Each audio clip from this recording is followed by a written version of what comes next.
Hello. How are we doing today?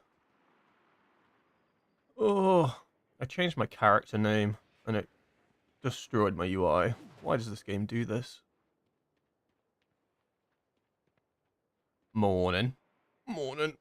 Oh, so I've spent the last 20 minutes trying to sort out my UI. I don't know why it does this. It did it for a character realm transfer as well. But that was at the start of the season. When we all transferred to the same realm for raid and stuff. It resets everything.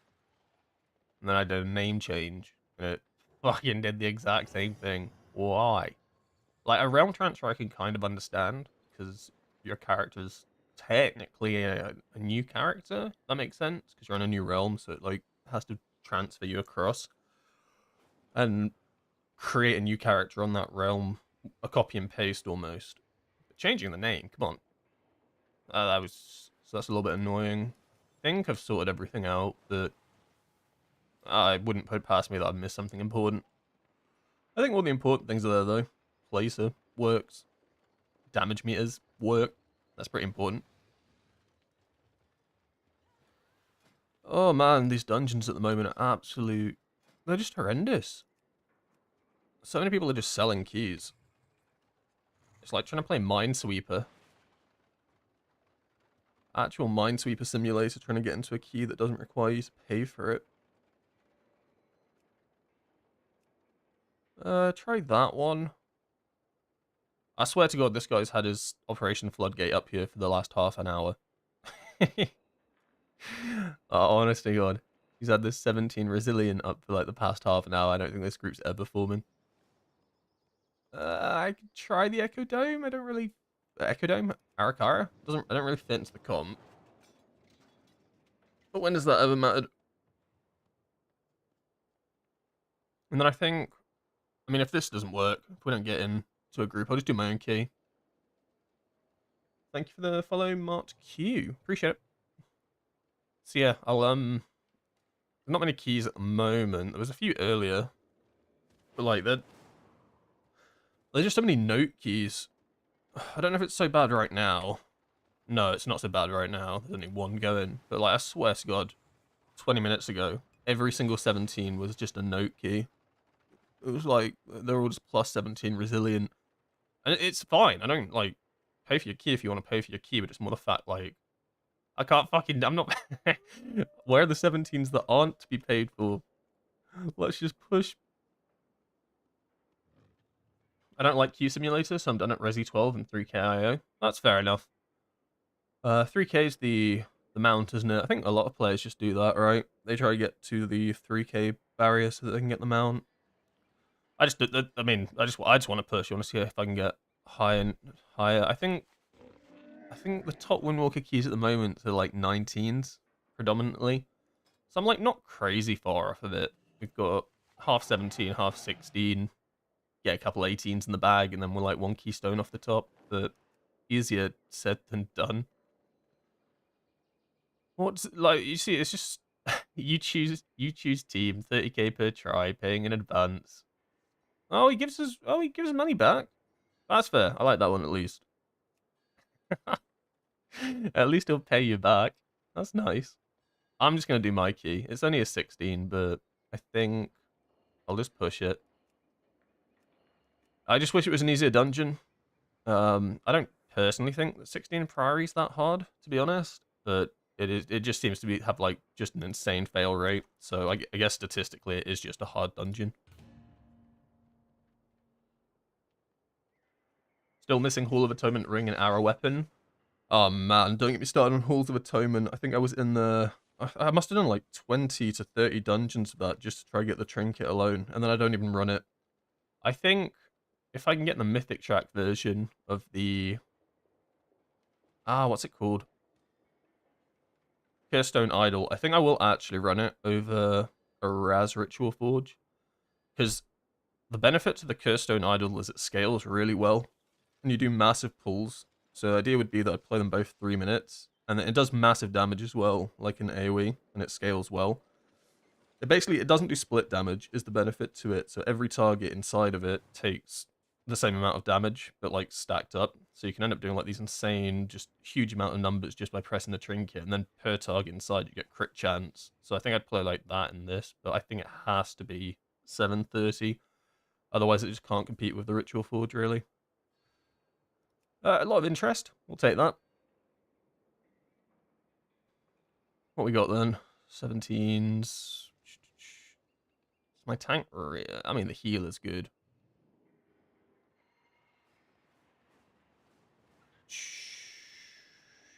Yeah, we'll start with this. And then maybe get like a warrior and a DK? Makes sense. DK just makes the dungeon a bit more trivial. I'd rather make the dungeon a bit easier, seeing as it's just got such a high fail rate. And then a warrior will just be good for everybody's damage. Particularly mine.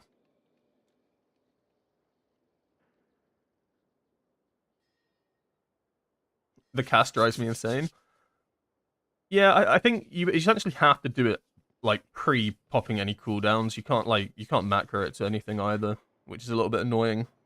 Because it is like a channel, it's like a second channel, right? So you basically have to pop it before the pool, or when everything's stacked on top of each other. I think the most annoying thing is making sure that everything's grouped up, because you can't really send anything until you're happy that there's enough mobs inside the area that it actually hits.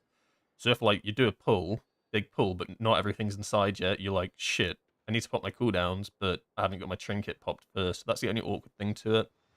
Whereas with like a Raz and stuff, you can just start sending, and it gives you agility straight away.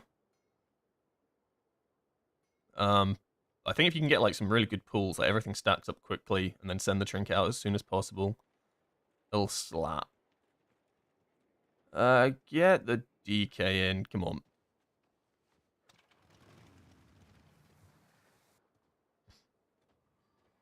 Do we need ranged for this, realistically? Maybe a hunter. Maybe a hunter's just better than a warrior for ranged kicks on the first boss. Range kicks in general. So we don't have any range kicks at the moment. I mean, I suppose you can have shaman, but... Thank you, Maverick. Appreciate it. Yeah, I suppose, like, in an ideal world, it would be warrior tank. But I think druid's fine. I mean, I could easily just go... I could easily just get Fury Warrior instead of a DK, but that just makes the second boss annoying. And I really don't want to wipe there. I'd rather just have a DK do the 5-stacker every time, and then you literally can't wipe the second boss, right? Plus, grips are pretty overpowered. Like, a little bit strong. Would you use both every 3 minutes? No, so the idea between double active, which is what I run now, is you basically play them as 3-minute trinkets, but you offset them from each other. So you use a Raz on the first pull, or maybe not go by pools, go by Zuins. So a Raz with the first Zuin, Nether Prism second, Raz, Nether Prism, Raz, Nether Prism. And the idea is that all your damage comes from your Zuin burst, right? The benefit to it is that a Raz is strong. It's got a 30-second, massive agility front loaded, so you get a lot of damage straight out the bat. The other benefit to it is that you actually stack Nether Prism up to 18, because it takes 3 minutes of in-combat time for Nether Prism to 18 stack. So either you're sending it like 16, 17, or 18, but you're always getting massive potential burst with it. Whereas if you just play one active Nether Prism, the downside to it is that you're sending it mostly at like 10 stacks, which makes it kind of a weaker Raz. I mean, they probably roughly come out equal to each other. The only downside is you don't have a passive trinket throughout the dungeon, but I don't really think you need one. Like, Astral Antenna's good, but all our damage mostly comes from Storm, Earth, and Fire windows, which are popping most of the time anyway, and your burst windows with Zuin. And the worst thing about Antenna is sometimes you just don't get a proc of the orb during your burst windows, and then it's like, why am I even running this trinket? It's decent passive crit throughout the run, but I'd rather have confirmed agility during periods of damage when I want it. So that's why I'm quite a big fan of double active at the moment. Alright, we'll take the warrior. We don't need a range kick. It's overrated. We'll just get a DK. I'm sure some kind person will jump out and interrupt, right? Yeah, alternating every 1.5, essentially, yeah. The only downside is it's a lot more punishing if you die with the Nether Prism. But ideally, you're trying not to die, right, in general, so...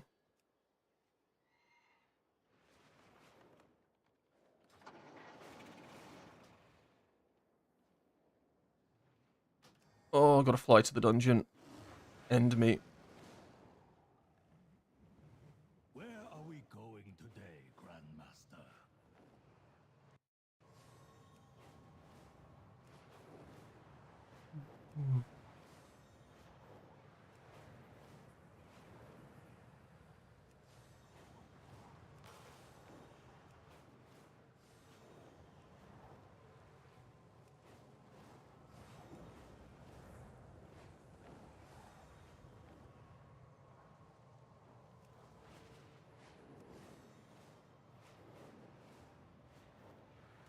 Someone didn't get the message. These are earthen resources. We need you to mount. Honestly, I hate Halifall. It's such an awkward space to get to if you don't have a TP. It just takes so much time. Like, every other zone is quite easy to get to. Undermine, Arakara, well, it's not called Arakaras, it's called, like, Azkajet? Whatever it's called. Easy, TP there. Halifall, just so awkward.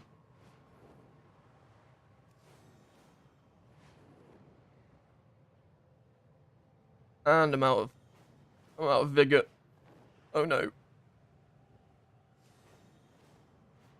Oh, this means the rare mount's up. I think it spawns over in the corner here. I actually have no idea.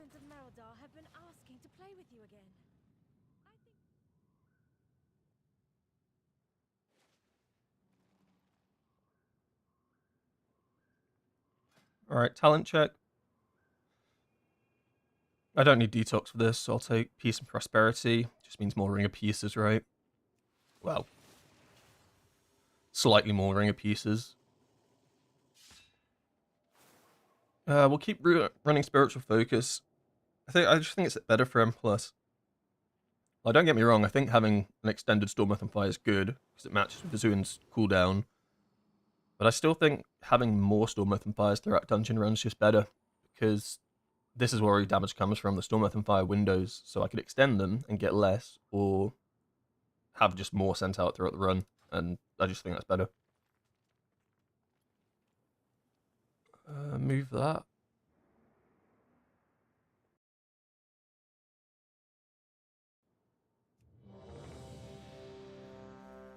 Farewell.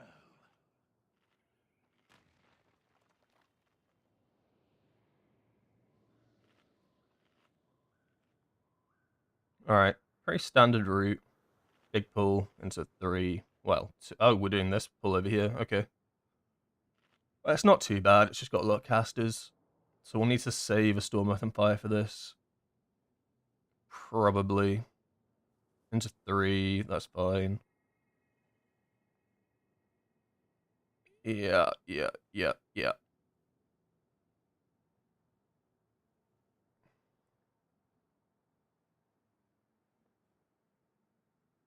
I actually prefer going left. I think left makes the first boss extremely easier. But I think it's harder to do left now.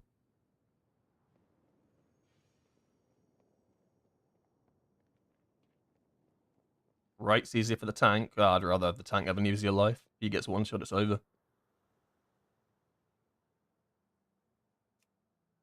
Okay, everybody's ready. Oh. Hopefully it's not an insta-deplete. That'd be good.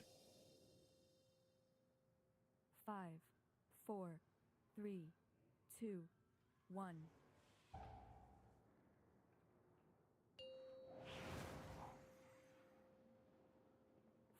Good luck. Oh god. 3, 2, 1.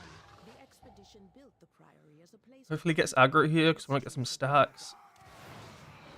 Yeah, that's fine. He got aggro. Good. We like that. But of late, the devotees have become secretive. We get a Fist of Fury off whilst not doing anything. God sought to kill you.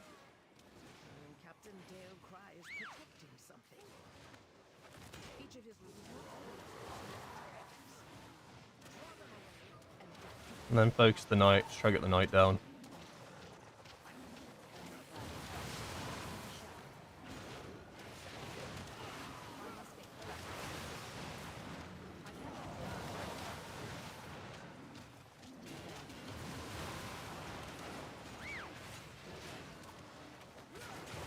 Also, I get impaled. Why not?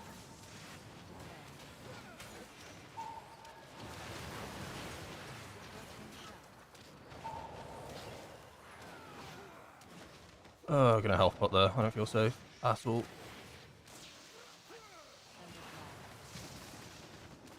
Alright, I think we're okay now. We got the knight down. That's all that really matters.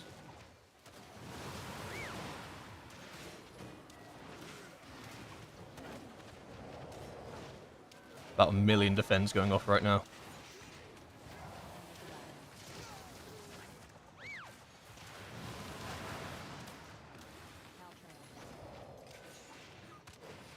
So 20 seconds Zuin. And we'll send that one out with another prism.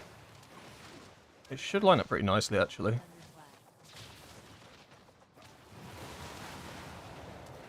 I'm gonna hold lightning here because I want to start off the pool with a 20 stacker rather than like a 10er.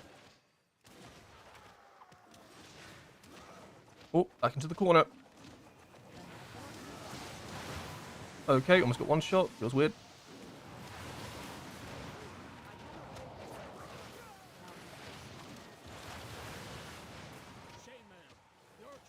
Kind of a small pull to... kind of a pretty small pull to send cooldowns on.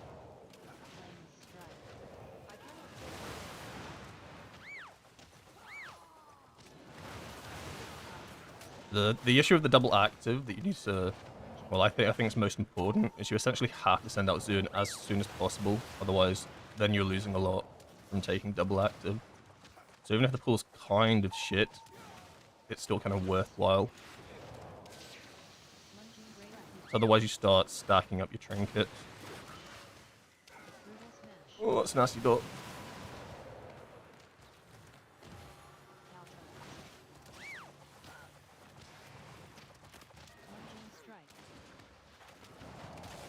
Ow.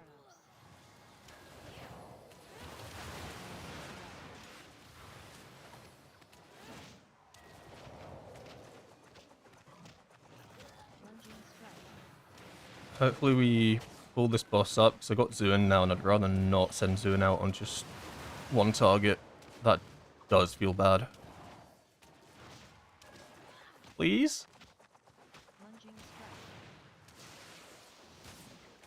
Oh, please. No, I can't send it out on the one target. That's just criminal. I have a big pool coming up. But now I'm double stacking trinkets, right? This is crazy that we haven't pulled this up the stairs. I don't know why we're just tanking this here. So we're going up the stairs anyway to go fight the... Surely we're going to go fight the Lynx. Okay. I'm not the tank. I don't decide what we do. If we go and attack these Lynx, though, we should have just pulled this boss up. Okay, we're skipping. That's fine, I guess, then. Straight to the night.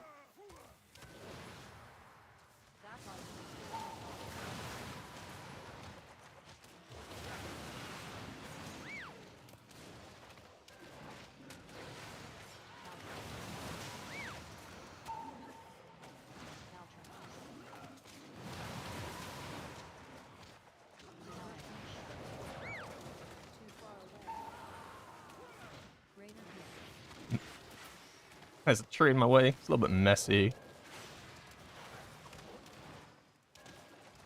Alright, that's fine.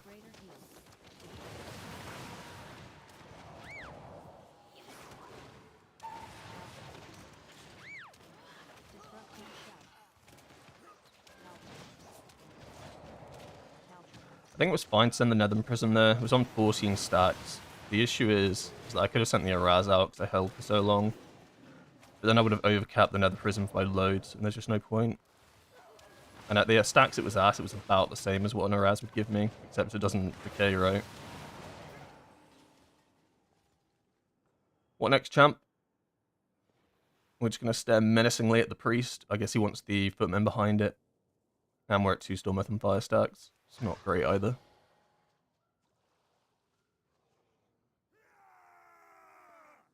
Gotta be careful here not to pull aggro.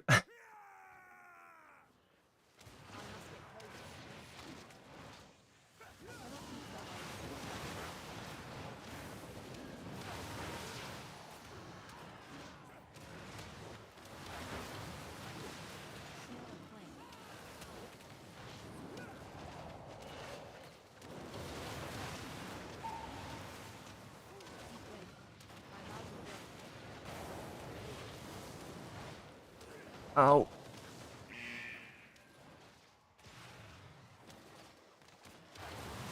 I'm gonna health bot there. I didn't like my health, and I think it's about to cast. I probably could have let the healer heal me, but I'd rather not die with 10 stacks of Nether Prism. Do I defensive this? Kind of, yeah, actually. Means I'm not gonna have any defenses for the next mini boss, which is bad. And we're gonna keep our 20 stack lightning as well for the next pack, because I think it's big enough to get away with it. Helena, they have stopped the production of our weapons. Buddy, what we doing? There's a lot of waiting around. I keep double stacking the Storm, Earth, and Fire, 'cause it's going a little slow.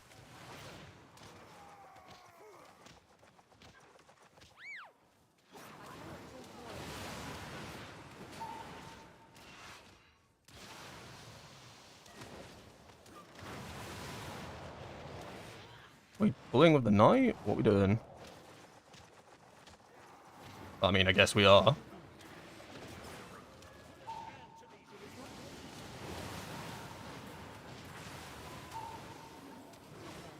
Couldn't really tell what he wanted to do there.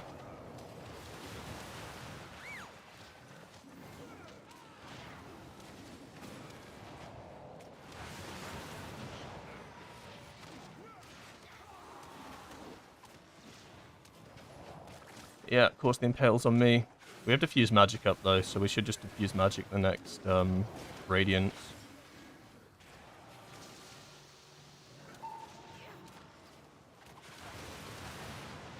Another Impale on me into Holy Radiance. I'm gonna actually just fought through that.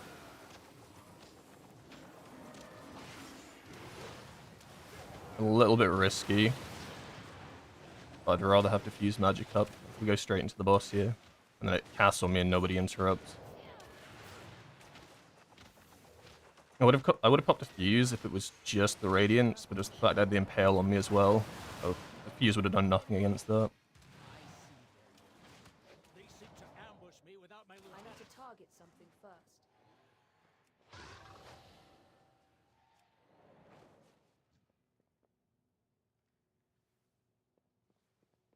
Ours is the true path for the Arathi.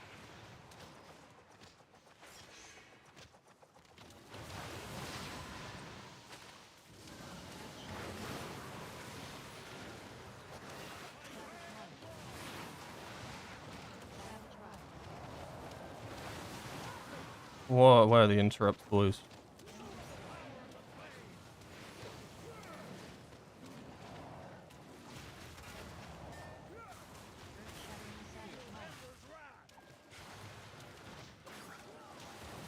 Alright, player down for the entirety of this boss. Not great. I think the worst... Okay, people just dying. Ah. Oh, I mean, I don't know.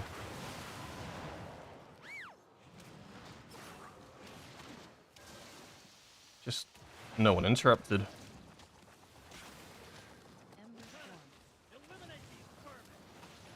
I mean, this dungeon is over. That's why we take the fuse magic.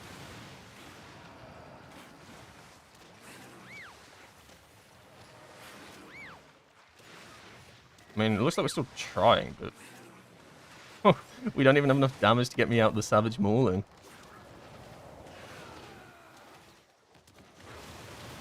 Oh, this is just crazy.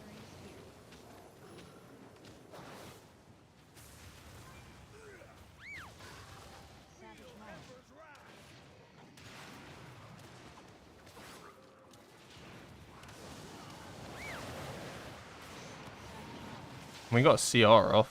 Might as well give it a go. Please interrupt.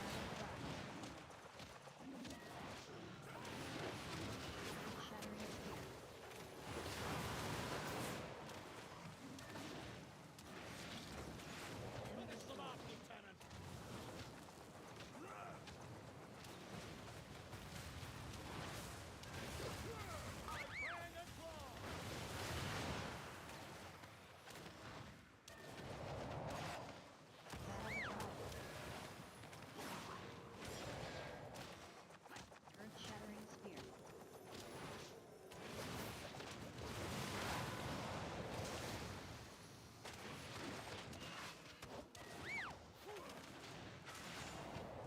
Jesus Christ. I was looking at diffuse magic, it was 1 second off a cooldown.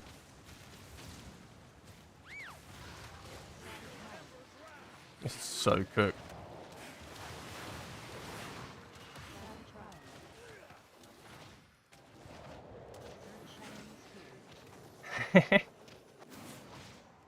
I'm just watching these fireballs go out.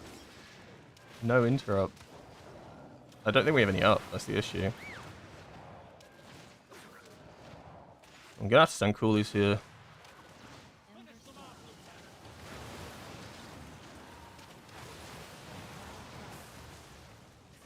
Oh, that was a horrible lightning.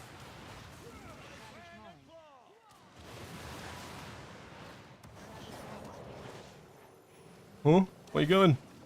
Why over there?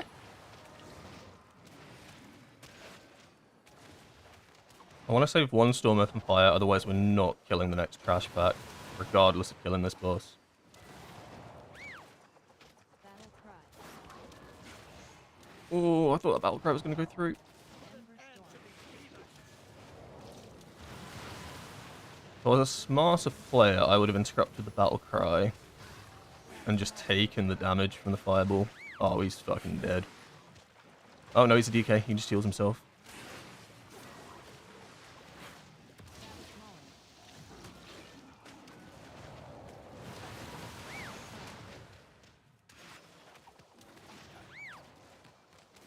I'm gonna defuse that one. Earth-shattering spear.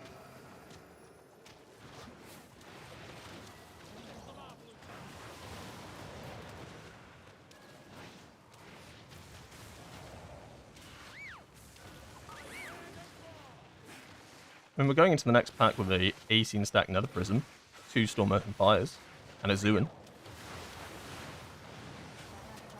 That's kind of nice. We like that. Don't know if the dungeon's still timeable, but we're going in with as much damage as humanly possible. That's kind of cool. We're 2 minutes 30 behind. Holy shit, it's just gone. I need to be careful of aggro here. It'll be super easy to steal aggro.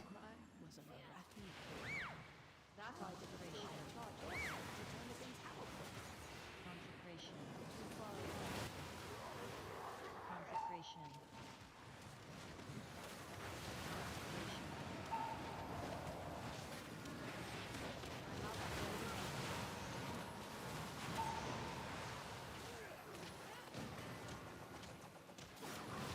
I've gotten all the defensives.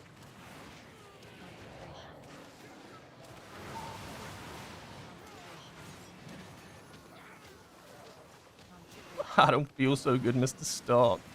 I'm out of range.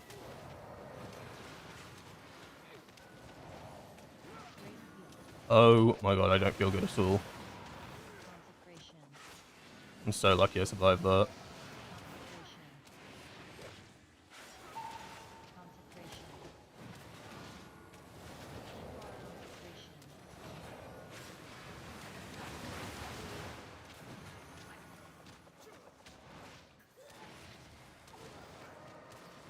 Consecration. Where's the damage? Consecration. Destroy these outsiders. I must get closer. Consecration.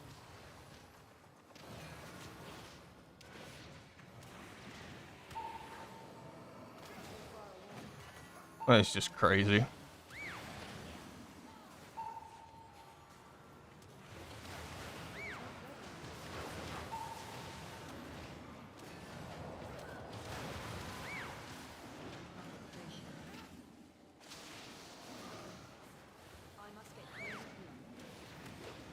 I'm dead. I'm not dead. Feel dead. Feel like I should have died at least like 5 times over on this bull. Ow.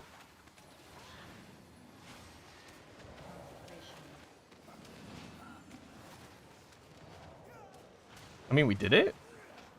God knows how.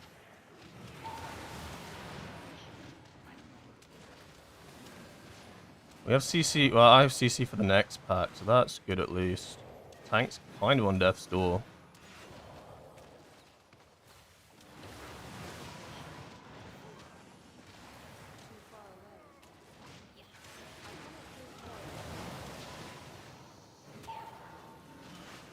I'm kind of on death's door.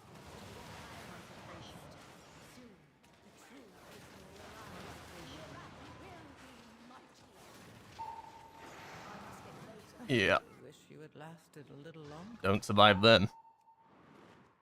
Yo, how's the 17 going? How's the 17s going? They're going alright. I've got half of them done. I think the hardest part at the moment is just getting into them. Half the groups don't invite me. And then the other half's are like selling keys and stuff, and CBA buying keys. So I'm trying to bump my key up, but I got unlucky this week and I got the 16 Priory. I think any other dungeon, it would be fine, but this one just seems to bring out the worst in everything. Like, nothing goes right in this dungeon.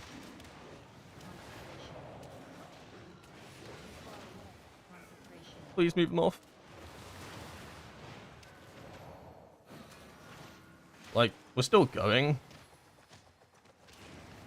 Like, even 6 deaths, like, 6 deaths isn't great. It's not the end of the world, but it's more the fact of how long we spent on that first boss because of the deaths. Like, 2 DPS down for half of it is just such a long time. So that's what I'm worried about most now, is the time loss.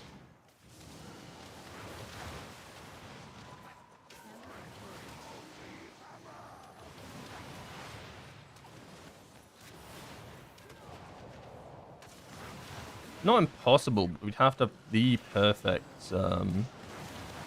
it's actually the perfect upstairs. Do I think we're going to have the perfect upstairs? Not really. Not really.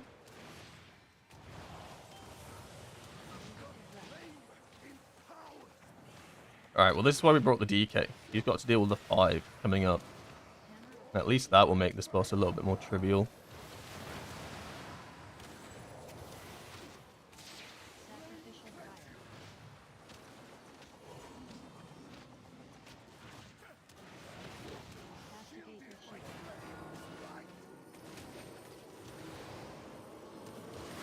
Go on, DK, do the... Yes, this is why we bring him.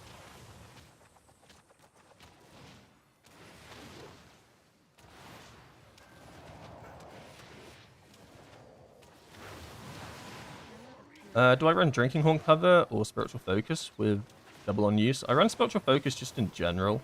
I think it's better to have more casts of Storm Earth and Fire throughout a dungeon than to have longer Storm Earth and Fires. I can see the argument for running Drinking Horn cover with double active, but a lot of the time with double active in general, you get a lot of double Storm Earth and Fires anyway during it because you have so many charges of Storm Earth and Fire. So I feel like just getting more out. Most of the damage at the moment comes from Storm Earth and Fire windows, so I'd rather have more of those throughout a dungeon run. So like, if you ever pull the pack at the moment as Windwalker without Storm Earth and Fire, it's actually kind of weak. It doesn't happen that often, but if you do, you feel like super weak. You're like, Jesus Christ, I don't do anything. So all the damage is coming from those flurry strikes, right?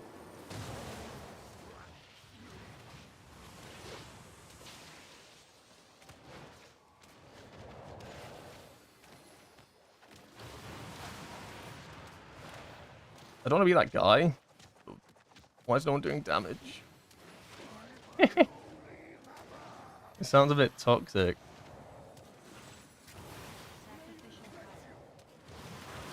I mean, what do we have? We have like 10 minutes after this boss-ish. How many for the boss? We don't need to go into that. Let's say we give the boss 3 minutes. 3 minutes of our time. 3 business days to defeat. So that gives us about 7 minutes to clear all the trash. Not impossible. Hard, but not impossible, but no one can die. And that's the kicker. No dying allowed. Well, that's hard.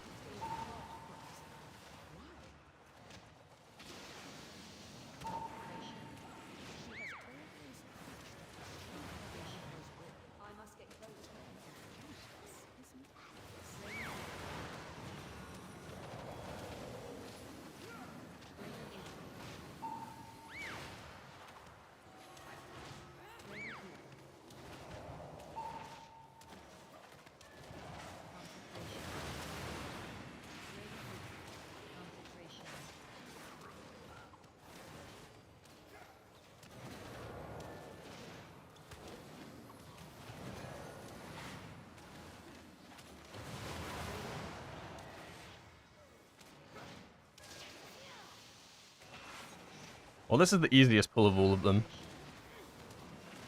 No diffuse magic is a little awkward, because I love having diffuse magic for when the light dudes start casting. I don't even know what they cast on you. Purify? I think they purify you. Essentially, diffuse is such a good defensive for that. We have Fort and Karma, though. I should have sent another Storm Earth and Fire out there, but I need to save it for these pulls. Please don't go so big. Oh my god.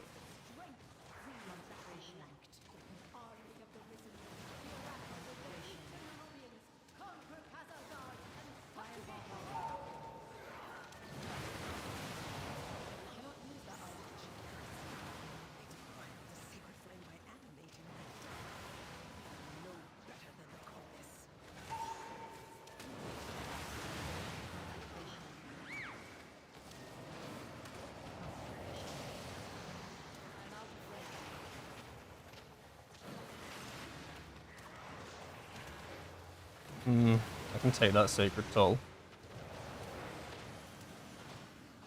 Like, I wanna hold defensives here if I can. So the next pull's gonna be horrendous. So if I can just hold as many as I can for the next one, that's good.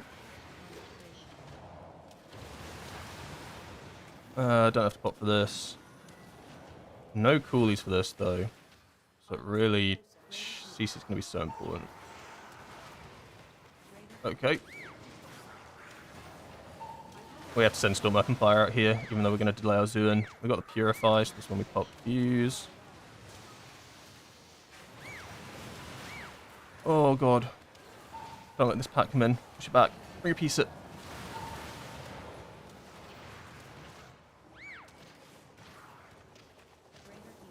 Ow.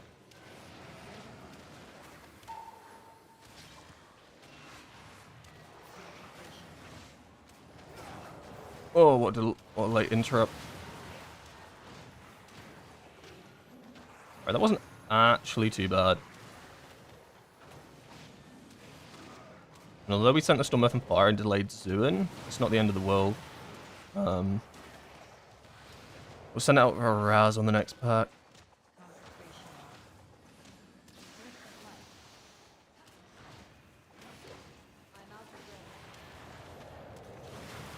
Oh my god, that Sacred Toll was not necessary.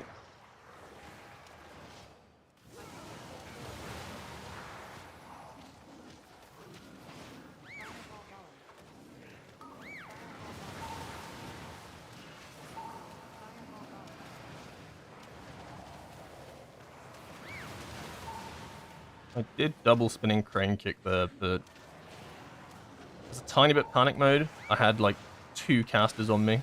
I had 2 casters on me and the Purify. That is not what you want ever. We're gonna have a massive Nether Prism up for the next Zuin, so that's good. Help, this guy's on me. I'm gonna send a Storm Earth and Fire out here actually, because of Spiritual Focus and stuff. My next one will be up for Zuin. Might as well just get value from this pack.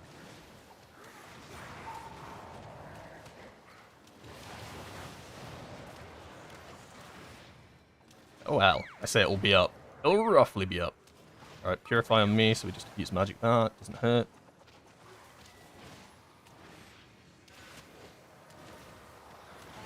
We have 5 minutes left. We have to...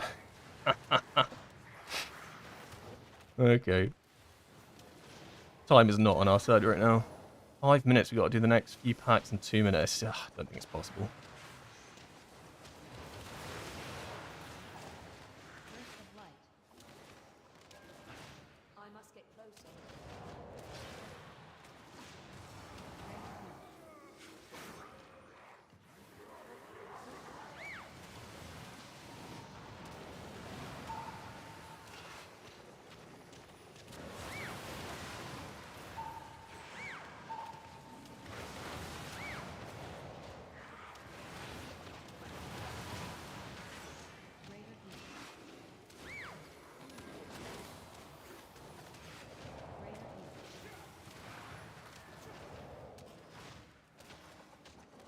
It's a good loss. I think we had to loss there. That was a good loss. Greater heat.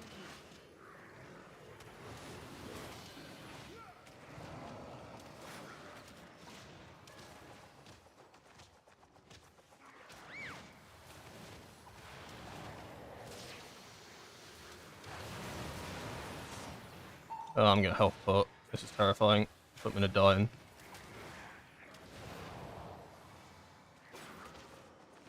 Well, actually, it is timeable. I'm gonna fuse here. I don't feel safe. I don't know what sort of damage the footmen do, but I'm gonna fuse here. I can't die.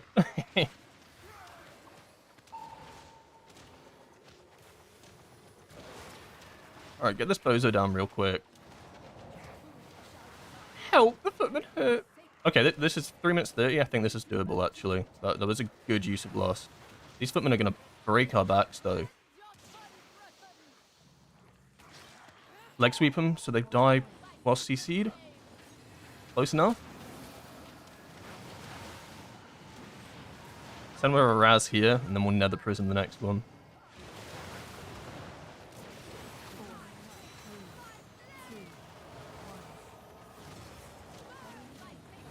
Oh, you can't die here, brother. No one's allowed to die here.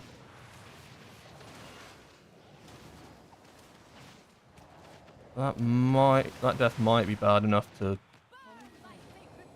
be too much.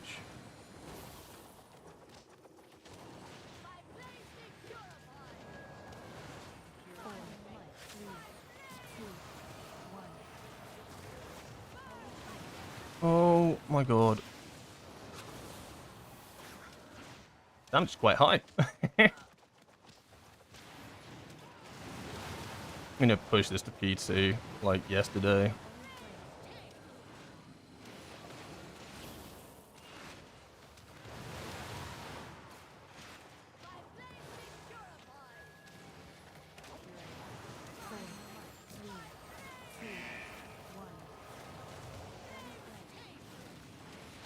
Please, Mer, pray.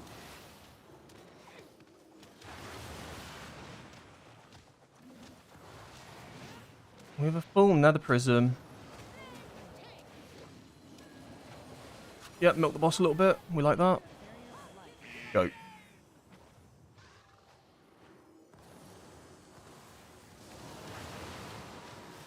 Absolutely milk this boss.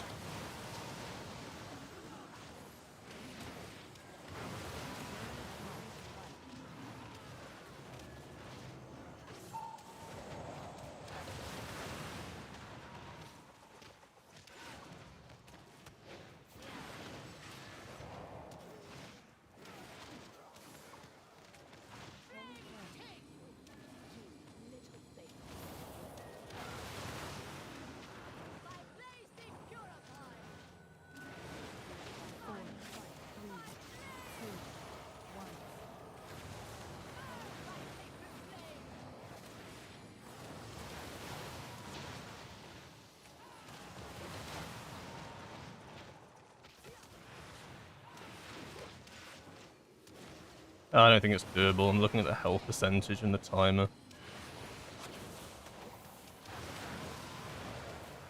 Maybe we're an execute. It's not impossible.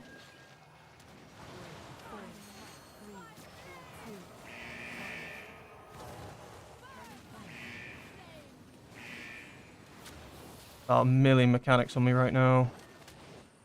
Oh my god, we did it. Execute goes hard. There's no way we timed this, by the way. Okay, dude. Oh, I mean, there's no way we timed that, but okay. I mean, it's an interesting one to kick things off for the day. That was so stressful. I mean, in everyone's defense, I thought the queue was over on that first boss. 2 players dead for half the boss, so it's like, there's no way we timed this. But we gamed in this last section. A lot of priories come to die in this last section. Like, I've had really successful priory runs. You come up to the top here and just something goes wrong. But however this was pulled and how we played it was really well done. It was just the first part of the dungeon that just... it was horrendous. Oh my god.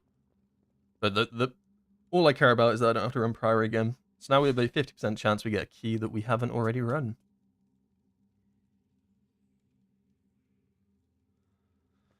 Let's get lucky. Come on, give me a key that I haven't done. Oh, I've done halls. God damn it. It was a 50-50.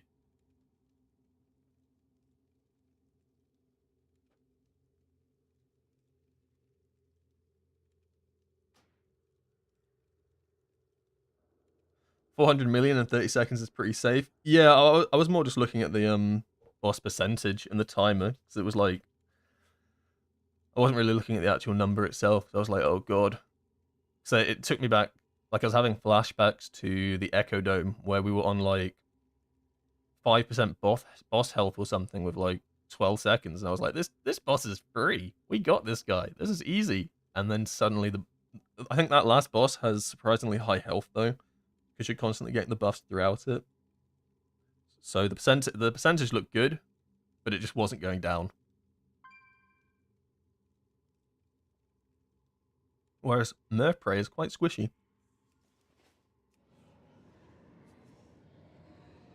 Good job, Mr. POV. Thank you.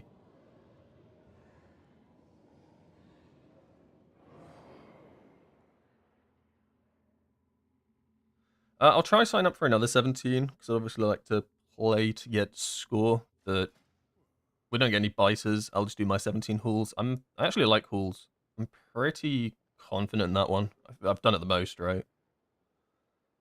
I don't know if that's a good thing or not.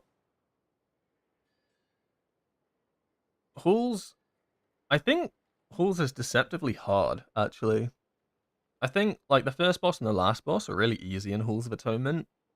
The second boss can get out of control extremely quickly if you don't have enough damage, your ads don't die in the correct spot. And that third boss just...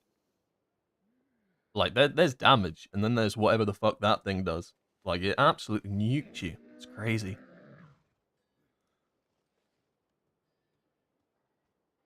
Alright, there's a bunch of 17s, so maybe we get lucky. Oh, that floodgate would have been good, but they require a note.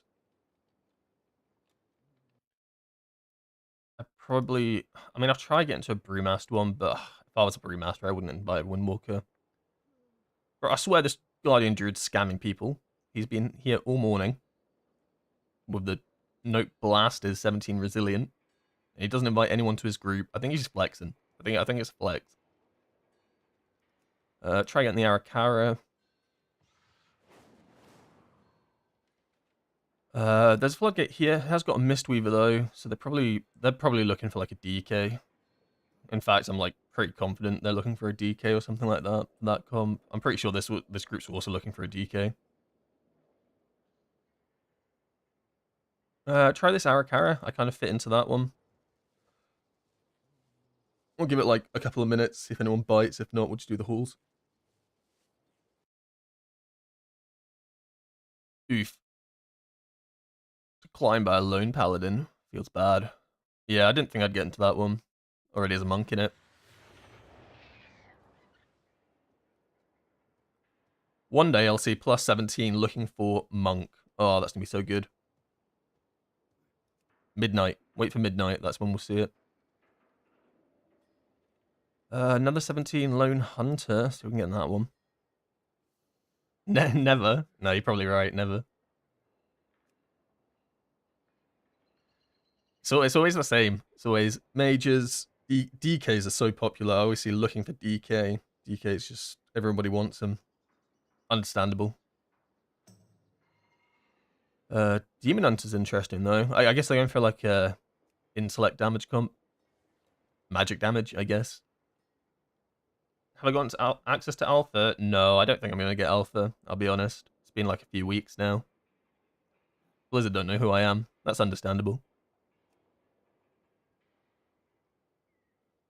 It's understandable.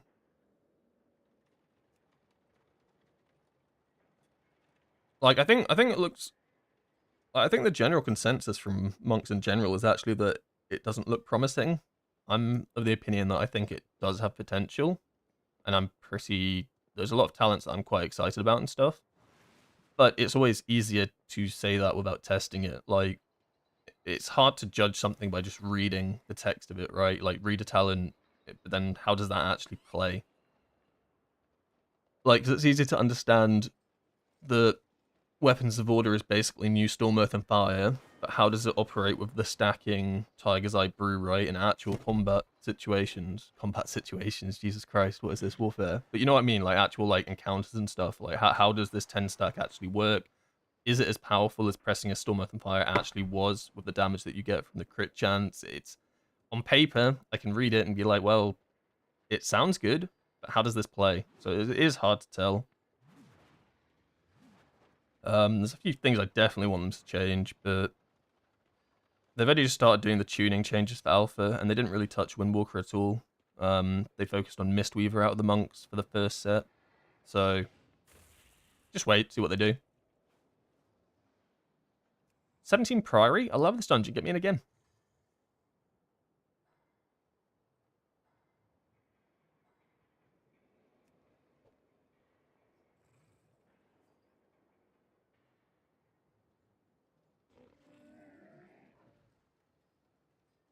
So, like, is it with all these people that write notes? Is that like, am I paying to time the dungeon? Or am I literally paying to play? Is it like I give you money, and we attempt the key. If you fail, unlucky, buddy. Pay again. That's my understanding of it. I just don't. What I don't get is I don't see the incentive for them to time it. I guess you can then get it to an 18 and then put a note for an 18. But then it wouldn't be resilient, right? The idea is that it's 17 resilient. So if they time the key, do they then go into downgrade their key to a 17 again? I don't know. Alright, we'll do my key. I ain't getting into shit. Halls of Valor? Lower Karazhan? The fuck?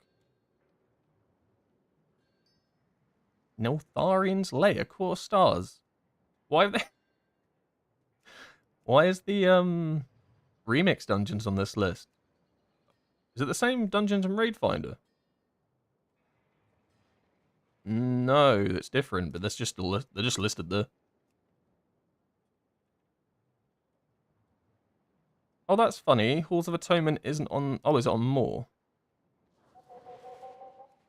That's crazy.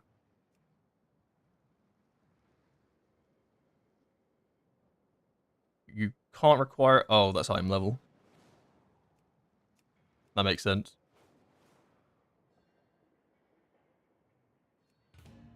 Yeah, because it's a 17, we'll go 300-400 and see. If there aren't enough people 300-400, I'll drop it to like 350.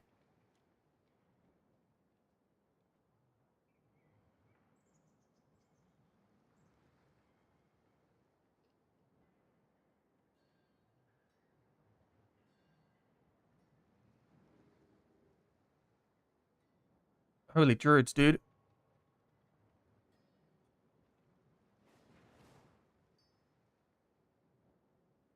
Oh, I like their item level. But it just doesn't really make sense.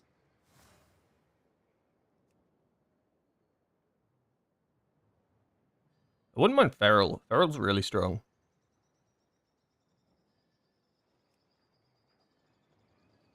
If I take a Shaman, I'd rather it be a healer. I don't really think I can get away with taking an enhancement. I don't think they're good enough. And then it locks me into taking a Resto Druid. Really. I'd rather just always give Shaman the healer spot. One, because there's like a million of them, so you're always going to get one. And two, it's just a safe spot for the Shaman buff.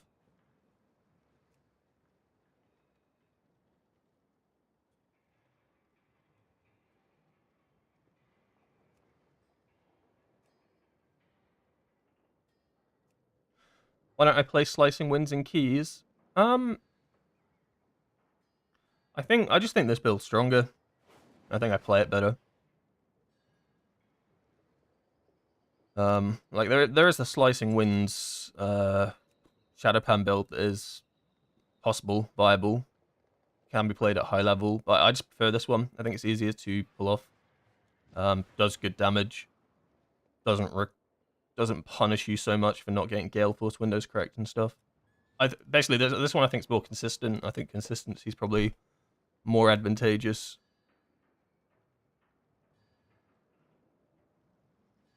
And in terms of Conduit, I just don't think Conduit's as strong as Shadowpan in dungeons, so I don't really run it. I think maybe there's like a few dungeons that it might be better on. Like I think maybe like, what do I think? I think Streets is probably a good Conduit candidate, but generally I just think Shadowpan just is useful. I mean, all the damage comes from Storm, Earth, and Fire, right? And you burst window, and it's an insane amount of damage, and you get Storm, Earth, and Fire for literally every pack, so every pack is just a pump damage. Well, you can argue Conduit's kind of similar, but it just doesn't do the AoE, consistent AoE. Conduit would be better than the bosses, though. But not by much.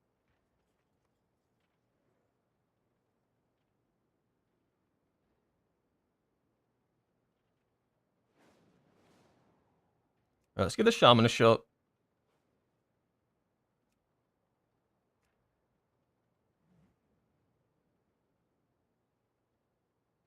$99 logs / Bisgear. Get him in. Yeah, I'm convinced.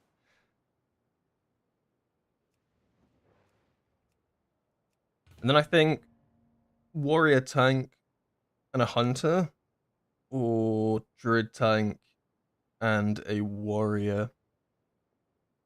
Do we need range for this? You don't need it for the first boss. I mean, it's good to have range for the Loyal Beasts. In fact, it's amazing to have range for the Loyal Beast with the DK can just grab them in.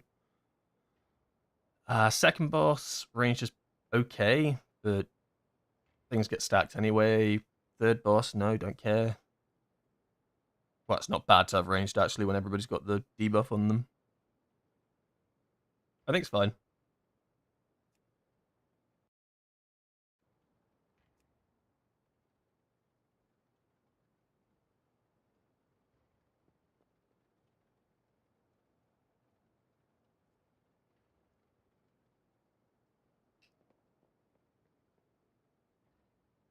Oh, I need to reset my shadow.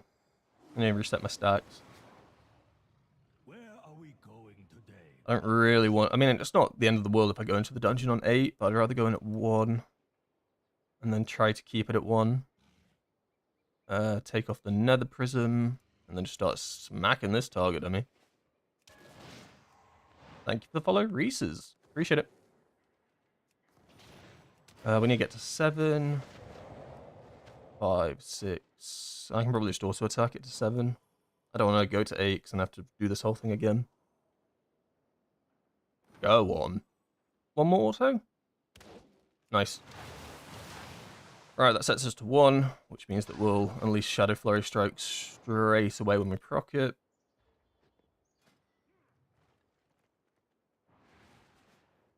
I mean, there is a Feral. Feral's not bad.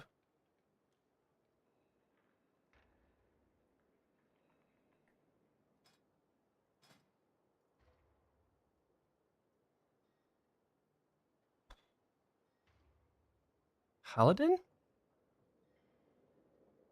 Paladin Feral?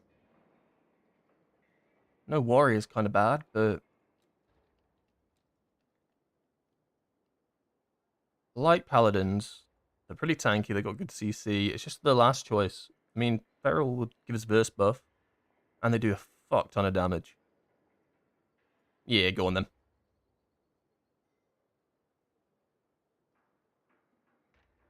Oh, I regret that. I want the Warrior.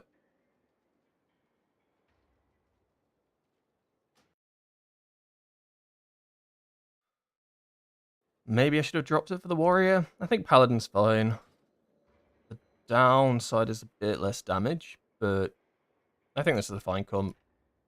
CRs, Reses, Windwalkers. Where am I going? Halls of Atonement.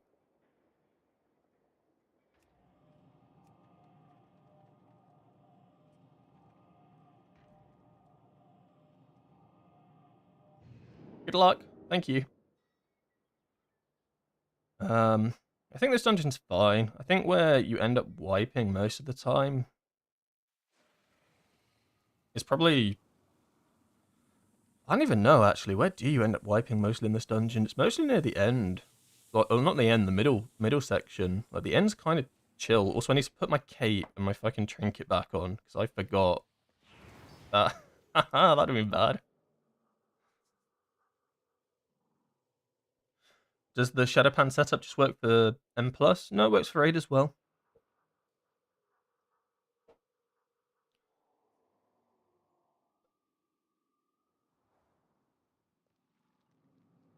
You can do it for Raid as well.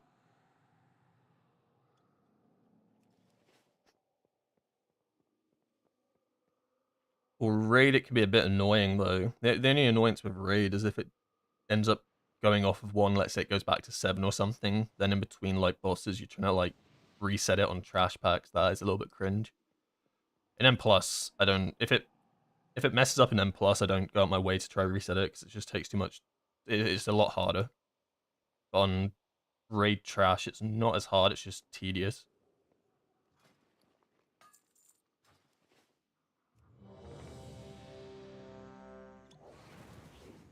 My focus target is purple. Alright, what we doing? The usual.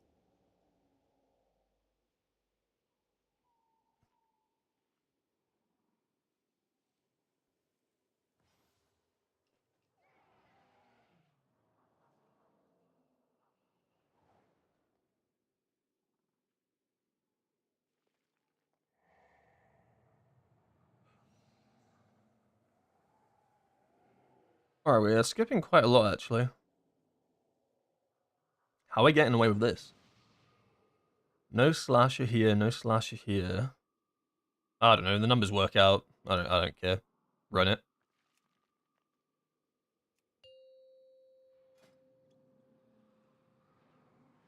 I thought the flurry counter reset when you start M+. No, I think it used to. I swear it used to.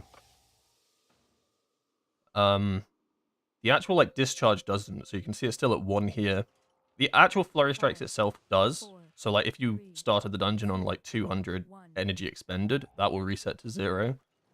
But the actual discharge number, like how many you need to next discharge, doesn't.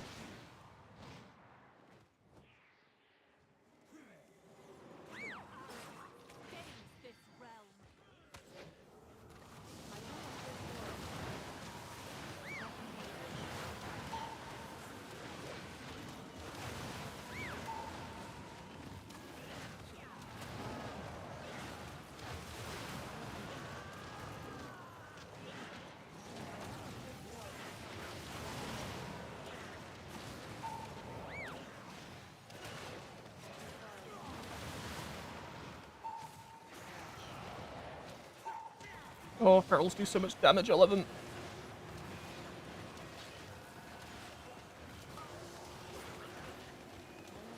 Sir, would you please get out with this circle?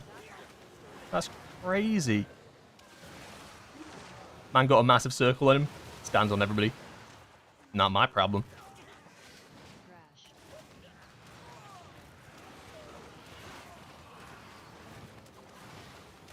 That's a healer's problem. Oh no, please don't die. Oh, buddy. Oh, man. I mean. At that point, do you not just kite if you think you're gonna die? Thrash. Just throw the key in the first minute? Yeah, that also works, I suppose.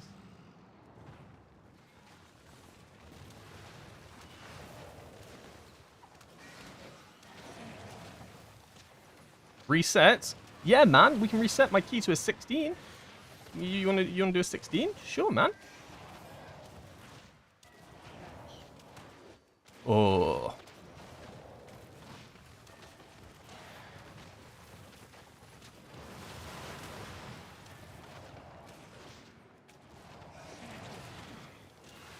I mean, I genuinely think at that point, you just did again.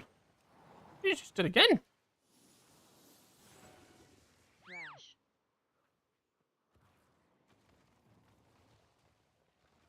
Is it resilient? It's not my key, not my problem. Oh well, I'm just gonna go queue up for the next one.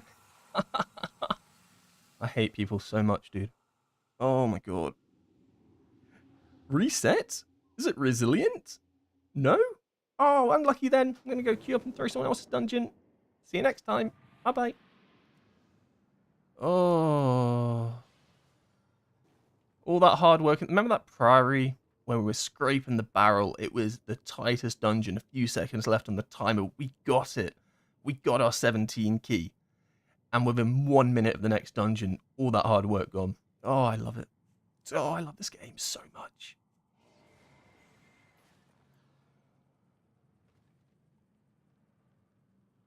Feral kind of pumping though. Look at that rip damage. Oh my god. It makes me want to play my Feral. Then again, look at that Flurry Strike damage. Disgusting.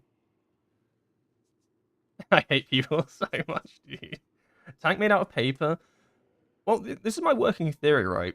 People tell me that paladins are really strong and really tanky, and are probably the most tanky tank at the moment. Tanky tank. Any paladin I play with makes me reconsider that, and actually, I don't believe that anymore. I refuse to believe that paladins are not made of paper. And anyone that tells me otherwise, it's just no, you're wrong.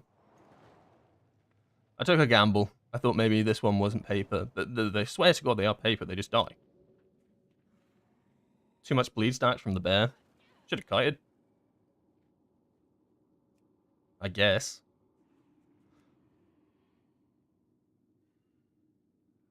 I'm pretty sure we got Loyal Beast, though. Like, the Loyal Beast didn't proc. We got the interrupts on that, so... Like, if the Loyal Beast went off, then I can understand, yeah. Then any tank just gets shredded. I'm pretty sure we got them.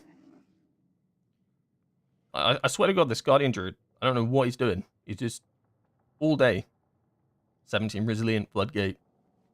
Doesn't invite anybody. Just sits there. It's a honeypot. Some sort of honeypot.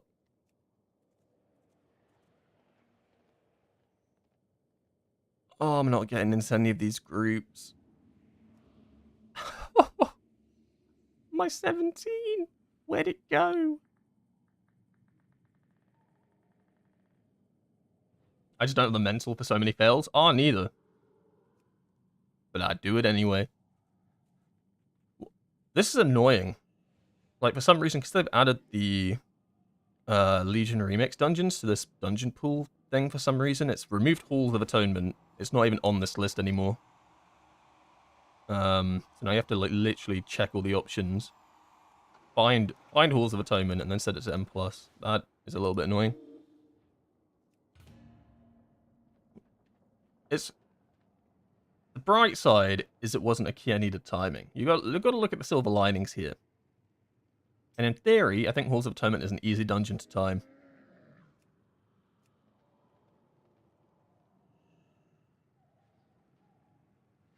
Which then gives me back the 50% chance of then getting a timeable key. Right? Maybe I need to mix things up.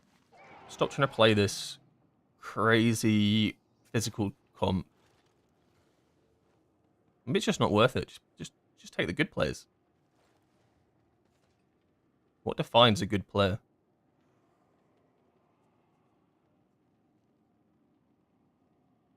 What happened to the 17 Halls of Atonement? That's a great question. What happened to the 17 Halls of Atonement?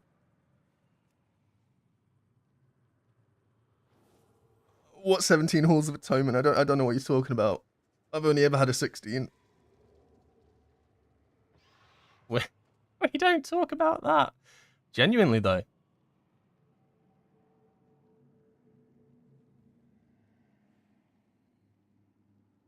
Like, it doesn't feel so bad, I guess, if you do a dungeon like this and you push through it and maybe like you wipe to a few deaths throughout the run and stuff, at least like you gave it a good shot. But dying on the first pull just always feels awful. There's nothing fun about that. There's nothing feels good about that.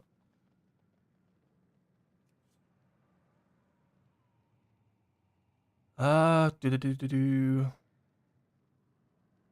I don't know. I don't want any of these players.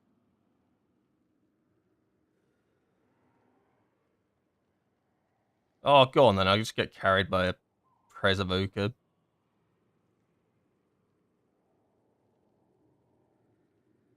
I hear they remove bleeds. Tank is in safe hands. I didn't realize you did M plus Gek. Got 18s. Jesus Christ. I get instant invites because healer. Actually, it's a completely different game.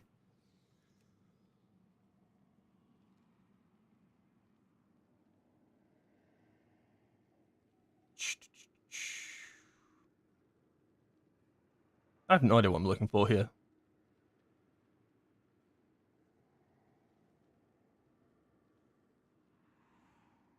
Take Paladin Gavi. He's got a 17. Some 15s in his bag. I worked so hard to sign that Priory. I did. I put in the hours. I grafted that. Thank you for the follow, Taser and Richard Rule. Appreciate it. Let's go with a wonky comp. That's what I'm thinking. Not too wonky though. We're still gonna time it, but like mid wonky, you know. We got Lust and we got CR, so we can just get whatever we want now.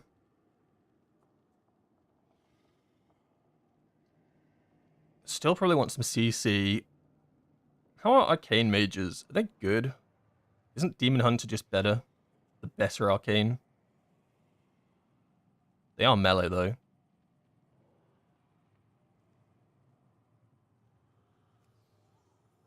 Need a tank. Screw it, we'll take the mage. And then we'll just sit here, wait for a tank for the next half hour. It's gonna be great. I don't even know what tank I want, whatever. Demon Hunter maybe would be good. Give the mage something to do.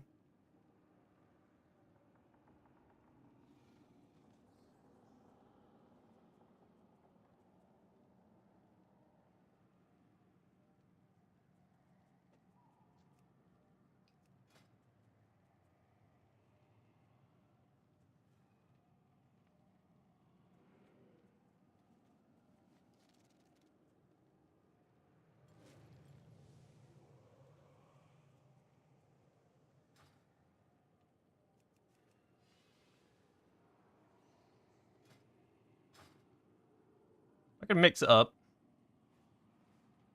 Could just go conduit here. Why not? In fact, I don't even know if I have a conduit. It's been so long since I've done conduit in Mythic Plus. I don't even think I have a build for it. Another paladin? Wait, no, we learnt from our mistakes. I'm not taking a paladin.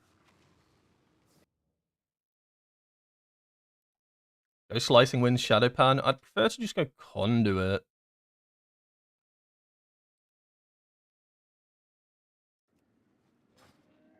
My key, my rules. I'm just gonna go hero talentless.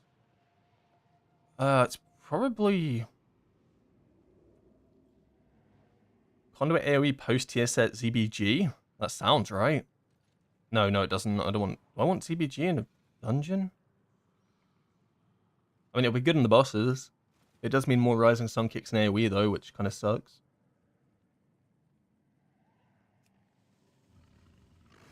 Probably makes sense though.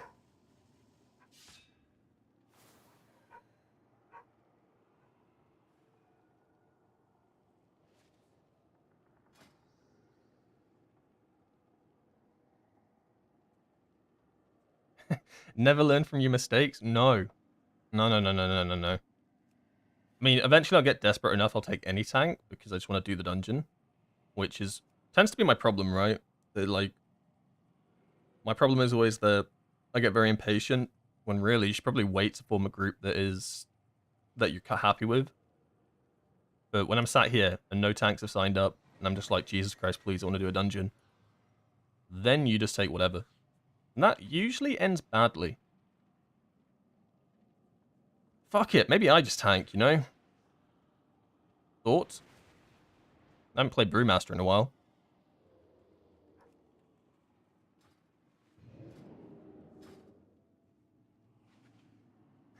I have no talent.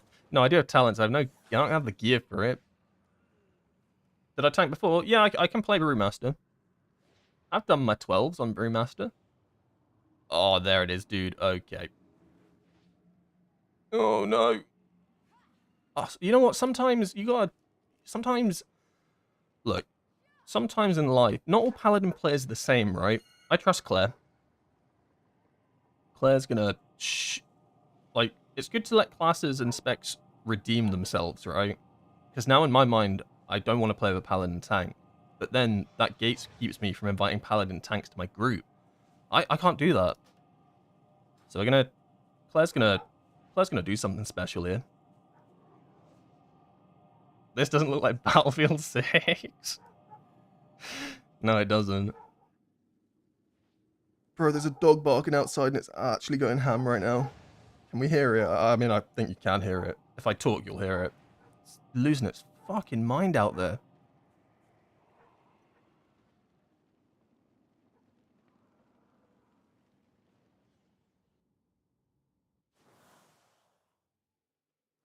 Alright, I am gonna play Conduit. I haven't played Conduit in a while. I played it in Raid. I haven't played it in a dungeon in a while. We're not going double active, because that's crazy to even consider doing. Unless, actually, maybe it's not. Hold on, hear me out. You got a Raz Rich... No, it might be good. Because then your burst windows are really strong. Huh. Actually, we might be cooking here.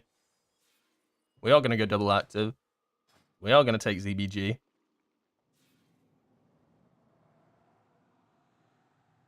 Yeah, no, this looks fine to me. Run it.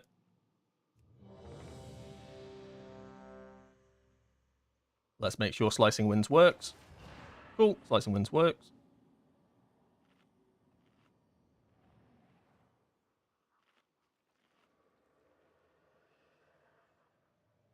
This season I learned that picking the first 4 players or waiting 10 minutes results in the same thing. Yeah, it does, doesn't it? Oh, I don't need to look at the route. It's all the... Oh, we're doing a massive pull here. Okay. What do we skip then? Oh, I don't care. Tank's problem. Run it.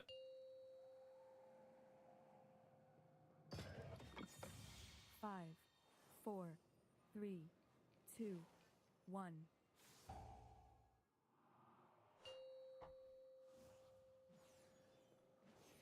Five, four, three. Put this over there so I can actually keep track of my trinket. It's probably useful. Go on, Claire. Build 2 stacks up here. Get the interrupts on that. And then wait for them all to group. And then send?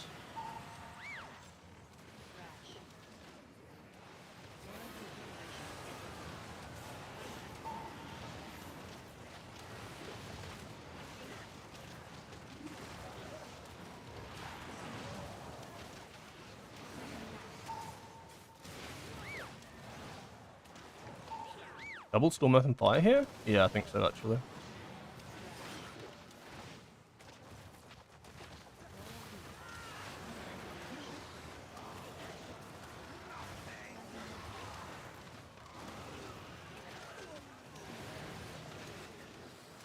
Why do I do no damage? Why do I do no damage now? This is meant to be the burst spec, by the way. The burst hero talent. It's fine. We'll pull it back. On the bosses. The bosses are where we pull it back, probably.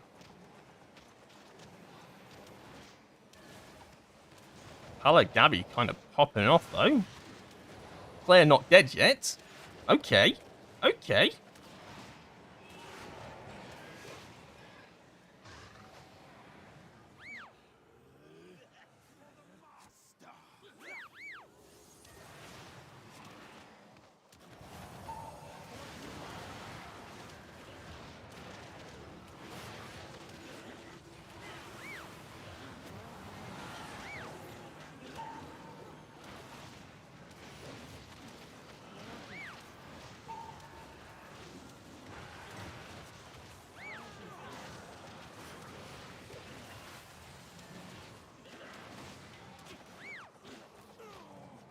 Alright, we're kind of getting back into the swing of things. Claire, no! Oh, I need to be Rising Sun kicking a lot more to ZBG. That's what I'm not doing right here. Less spinning crane kicks is what I need to be doing.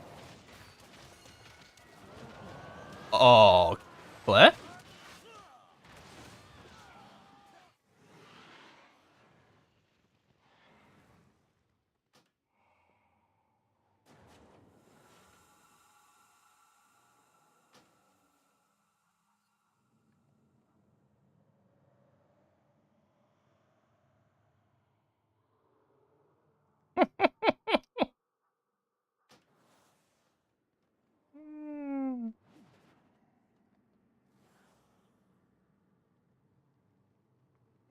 Okay.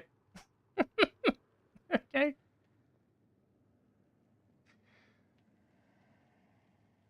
What are your thoughts on that, Gek? Do you think that was a result of the trash pack getting pulled from the groundskeeper, or did Claire just die natty? I'm on the odds that I think Claire just died natty there before the pack even got pulled into us. I don't actually think that pack getting pulled was the reason we wiped. Because it hadn't even reached us yet, if that makes sense. Like, one cast went out.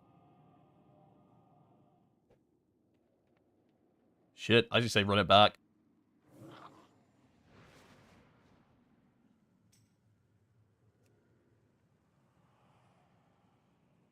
Wait. No, I'll do 17, Gek. Abandon ship. Get out.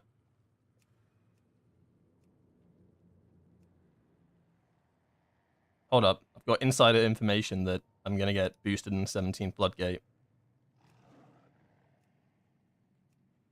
Get my group. Boost me. What the fuck is this?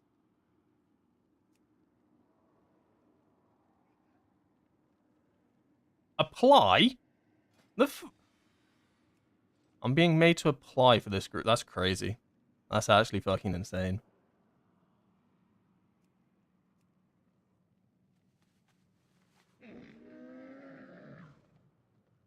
That's crazy that it's also not an instant invite. Checking my Mythic Plus score there. Free boost!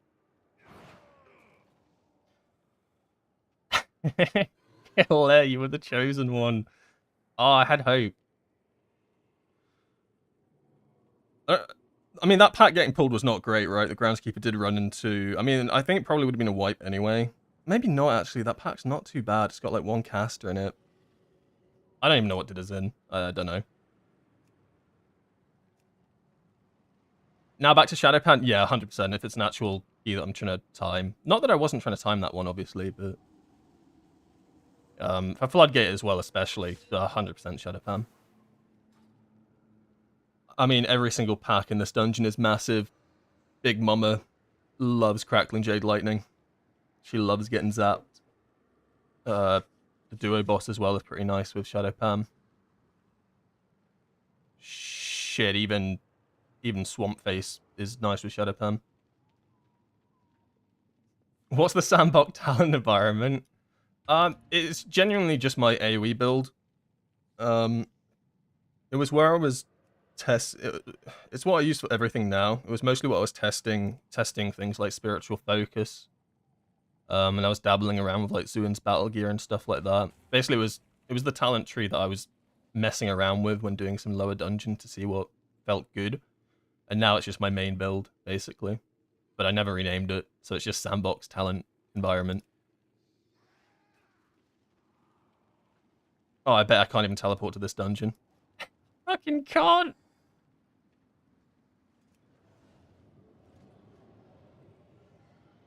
I look at work for 5 seconds and it's depleted. Yeah, I mean, it's the Windwalker special.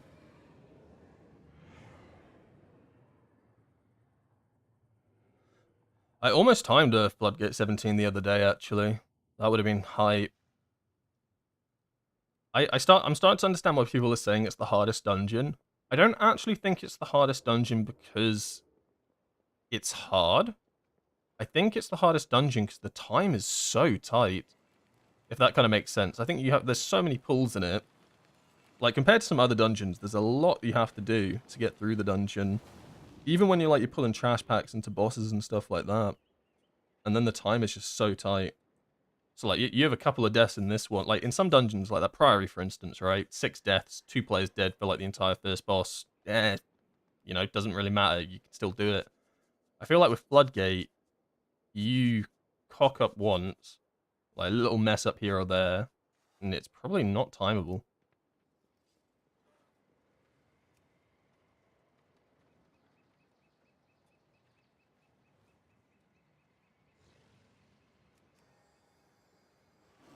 Is this build available in your Discord? Where are we going today, Grandmaster? Probably not. It's probably not one of the standard builds. I can add it.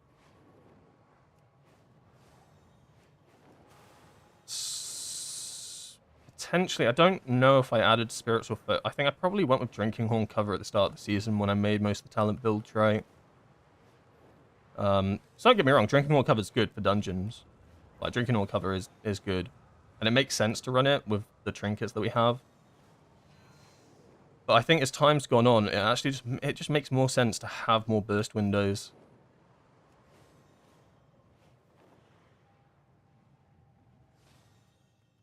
Farewell.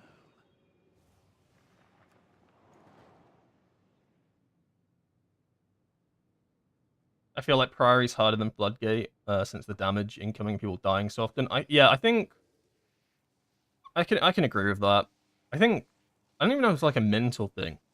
I feel like because Priory was so hard last season, I think people go into it and they're like, Jesus Christ, this dungeon is insane. But actually, it's not crazy. Like, it can get out of hand, sure. Pull too many caster mobs, don't get interrupts. That's any dungeon, right? Floodgate's not too egregious with the casters, I don't think. The only pull I hate in this dungeon, the only one that I'm ever actually terrified of, is the second one. It's the one down here with the Architect, where your tank pulls everything in this area, and you got casters shooting from afar. You got the loader bots spinning, the Architect's rooting you. I feel like if a dungeon goes to die, it's on that pull.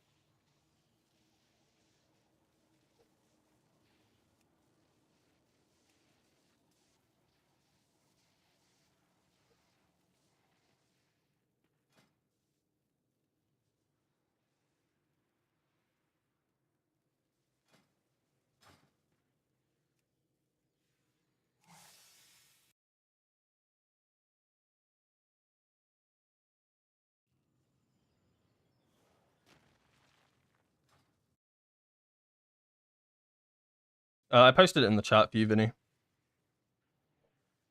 you want to give it a whirl.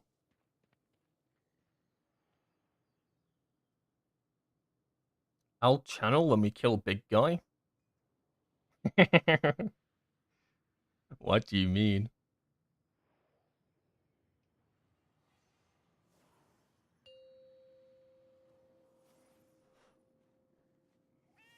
Five, four, three, two, one.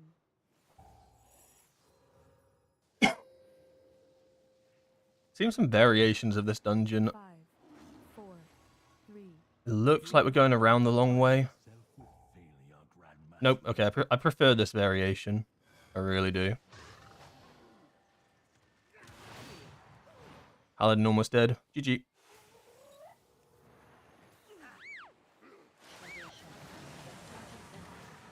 Windwalker almost dead. GG.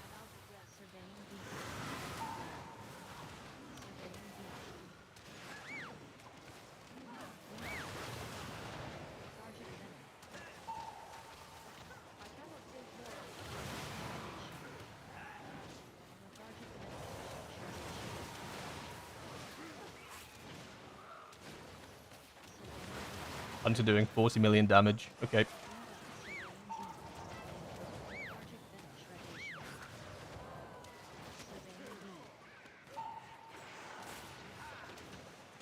$40 million damage. Okay, sure. Here I'm happy with my like 26 mil. I'm like, oh, I'm doing something. Meanwhile.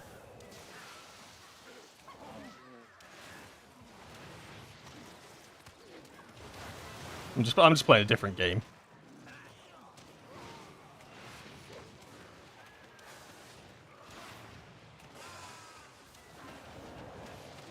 I need to target something first. Okay, now for the terrifying pull.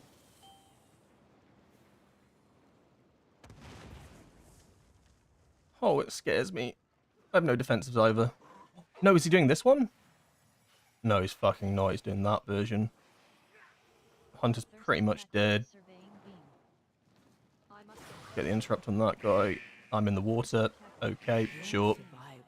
Amazing. I don't know why I stayed behind to help. Oh, I fell in the fucking water! I shouldn't have stayed. I should have just gone. Should have just gone to the architect. There was no need to stay.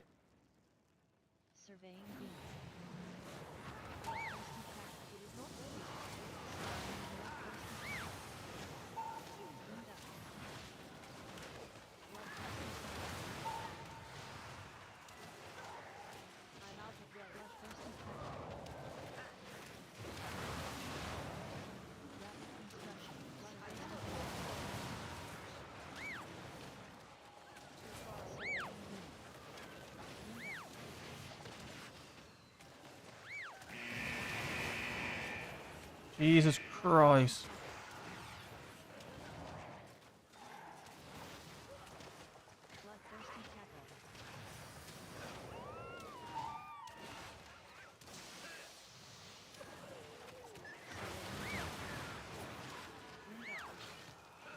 I mean, the pull was successful. I don't know what I was doing. I shouldn't have stayed. Of course the DK was going to grip it. I don't know what I was doing there.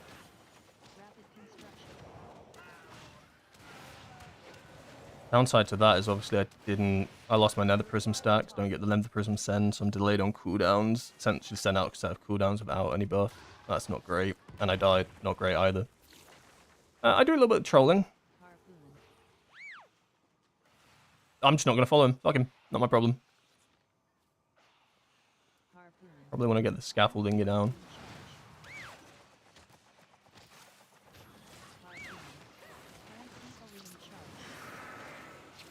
Buddy.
I'm terrified.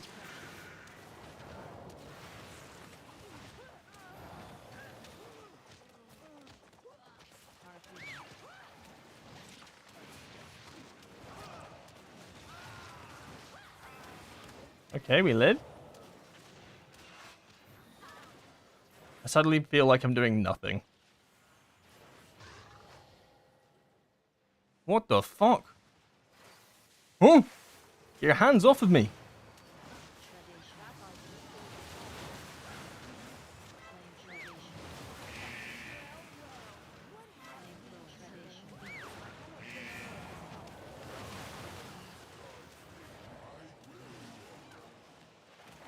Evokers, man. They just pick you up. I hate it when they grab me.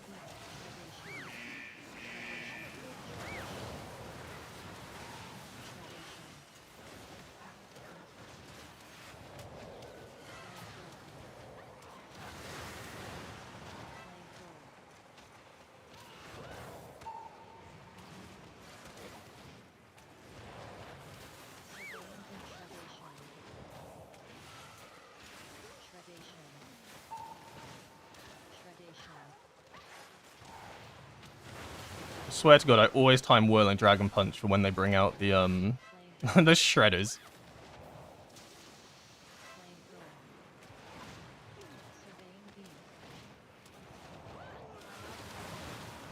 Alright, so far so good. Only one real cock up and it was on my end, so that's just life. I mean, the Hunter's like genuine solo carry right now.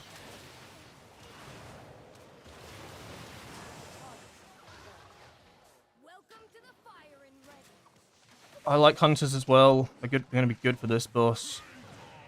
Because it means they can actually hit front when things are going on.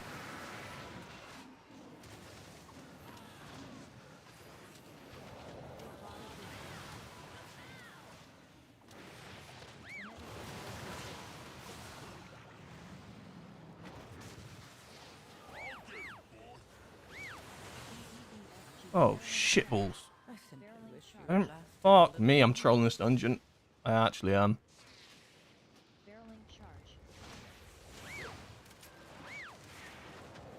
I just didn't realize it was on me. I was too busy focusing on the, I don't even know what you call it. The knock-up one, the diffuse magic one. So I was focusing on that, I didn't even realize I had the front on me. Alright, maybe I lock in a little bit, yeah. Maybe I lock in a little bit.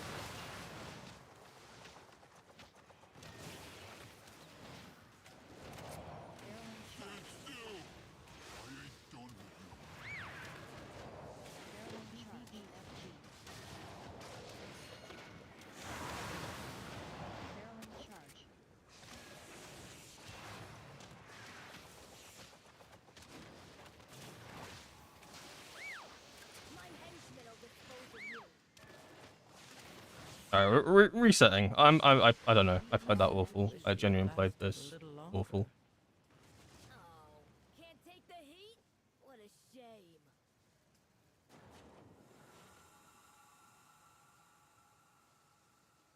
Hello, person who's on my screen now. Is this a NASA control center? I mean, essentially. He's asking me how I got aggro on the second pool. I don't want to tell him that I jumped into the water because that looks bad. So, maybe I'll say like Kate Proc or something.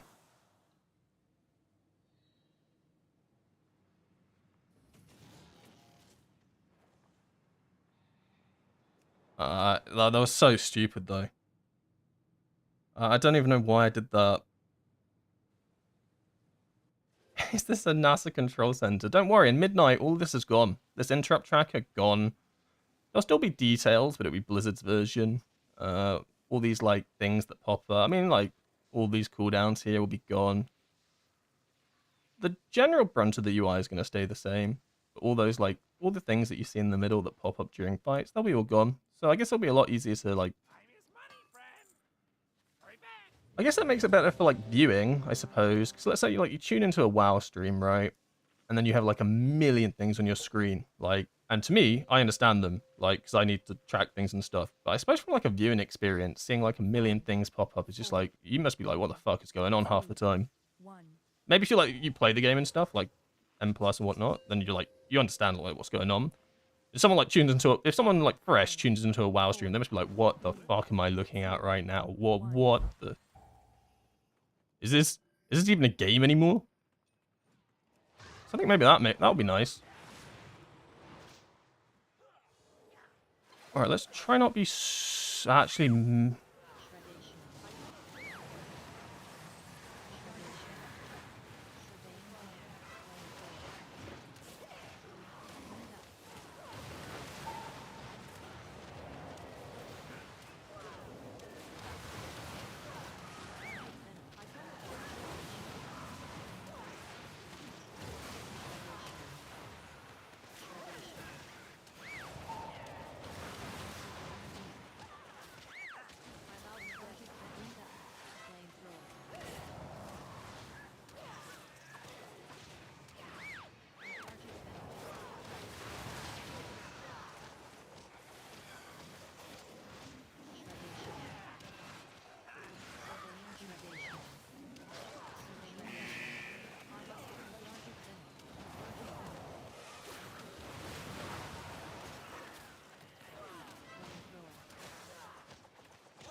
Alright, Hunter did a little bit of carrying again.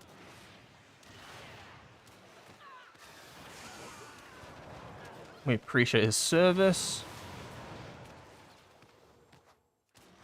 I require a target. Alright, I'm just gonna let this thing cast. I'm just gonna go up to this architect and just start smacking it. No. No. Okay, you stay there. Bloodthirsty cackle. Surveying beam. I cannot use that. Surveying beam.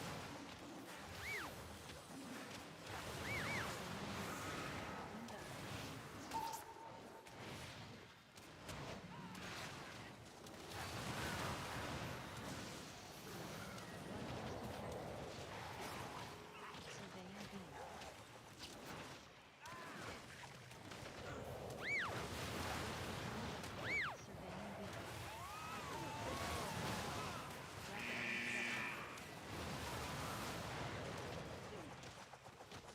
Bloodthirsty cackle.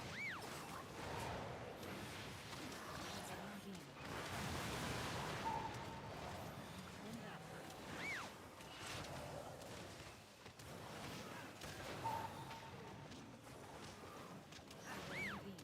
We're winning? Bloodthirsty cackle. That's gonna hurt.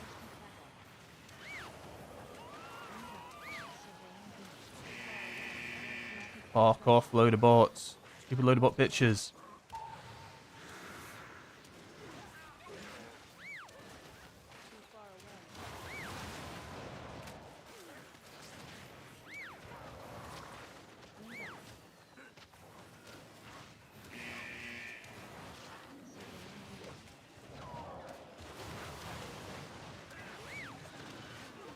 Okay, I only do minimal trolling this time. Minimal trolling. My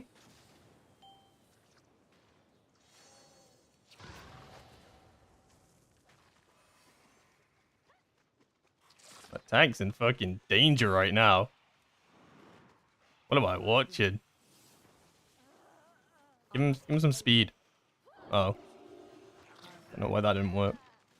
I'm out of breath. He just died. Plant Thorium charge. Harpoon. I mean, that one's not on me. Harpoon. Plant Thorium charge. What? Only the strongest survive.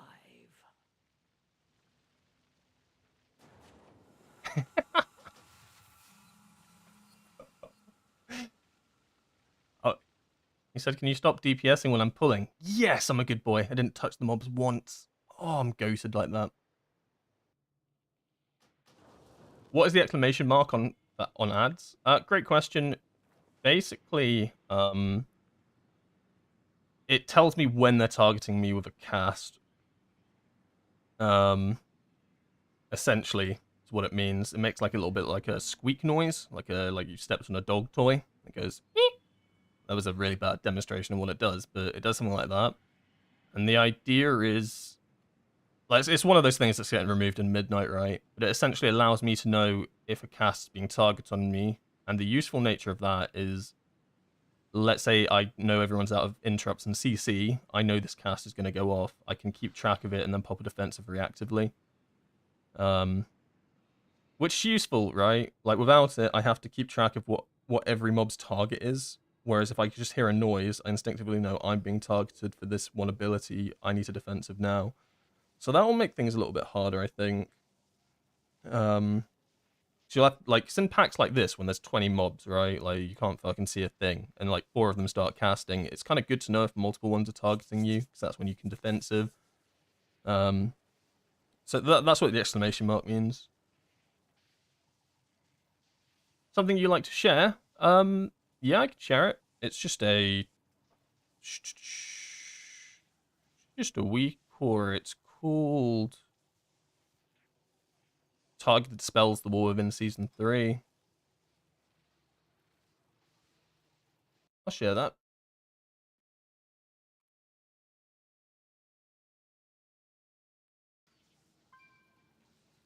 I think in Midnight, the nameplates will have a pic of you on it, meaning they're targeting you. Oh, that's interesting. I wonder how that's going to work, though.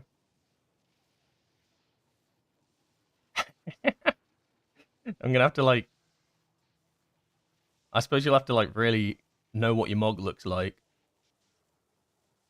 What if you, like, got 2 druids in the run? Oh, shit. Who knows then? Good luck. You just got, like, 2 feral druids or something. They're both in cat form. Good luck, boys. Meow. Yeah, the visual will help, though, if they are adding that to the nameplates, right? But sometimes, like, I don't know, I wish they would add the audio to it, because I think audio is easier. It's in, like, situations like that, when, like, there's so much going on. I am tracking, like, casts and stuff like that, but just having, like, even if, like, it's Blizzard implemented, right, but I don't think they want to do that, where you get a noise for it. But I think audio cues are fine. I don't see an issue with audio cues allowing you to know what's going on. I'd rather have more audio cues than visual cues, I think.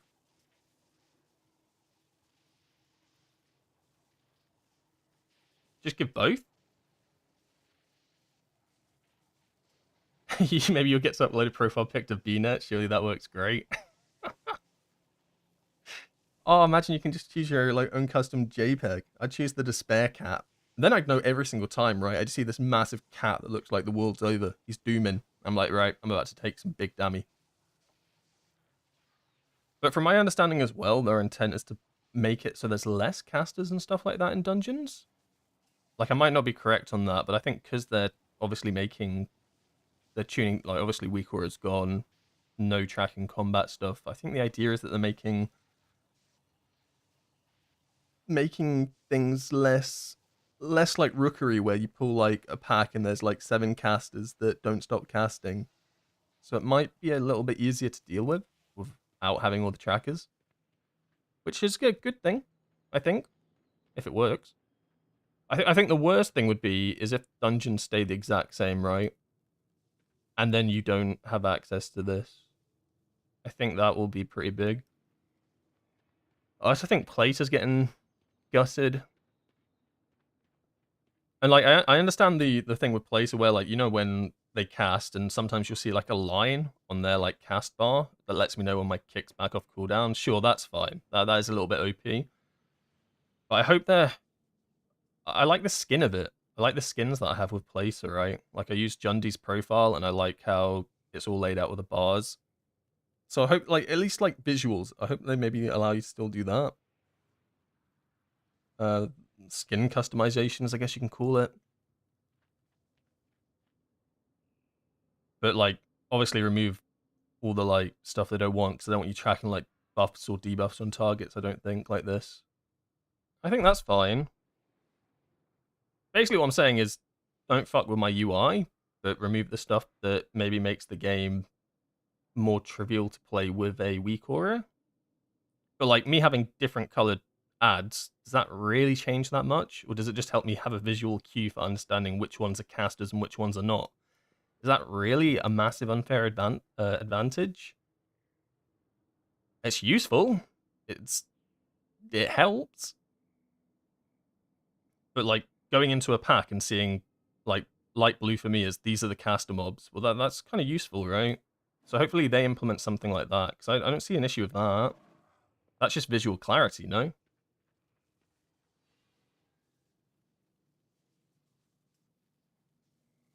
Can I share the place profile?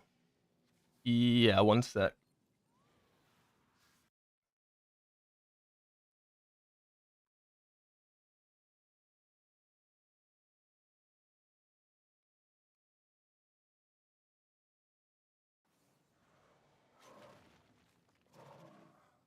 Okay, we go again. Oh, it's a PM. 5, 4, 3, 2, 1.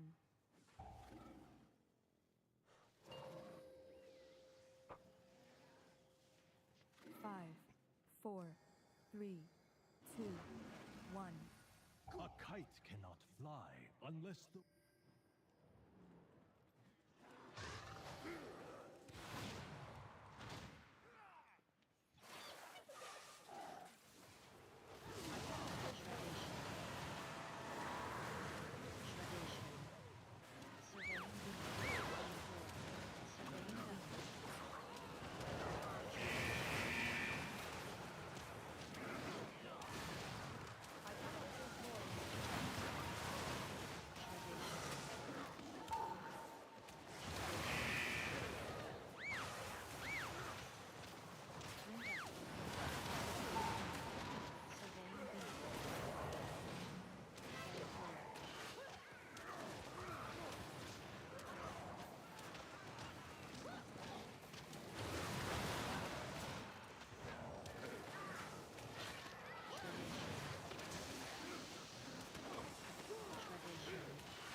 Okay, well that felt like the cleanest we've done this.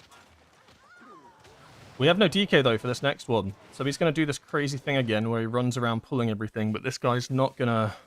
This surveyor over here is not going to get gripped, right? So how do we deal with this? I feel like I have to interrupt. Right? There's no other way this guy gets into the pack. So, yeah, we'll do that. Do it correctly this time. Get targeted by a million things at once.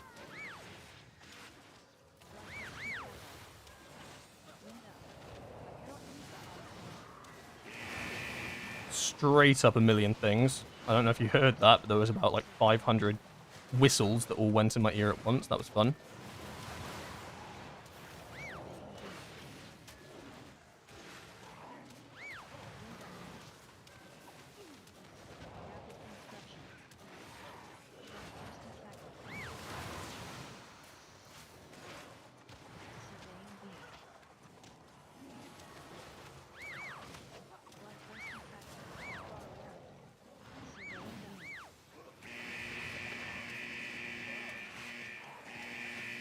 Oh my god, please.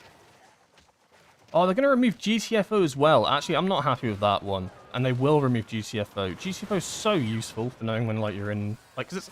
On a pool like this, right, it's kind of hard to know when I'm getting smacked by loader bots, right? Or you're stood on top of a pool when you've got, like, 20 mobs on top. Please implement GTFO into the actual game if you're going to remove it. Like, this is what I mean when I say audio cues. I think audio cues are so important for certain things. Like, that's going to feel awful when GTFO's gone. No attacking. My tank said no attacking.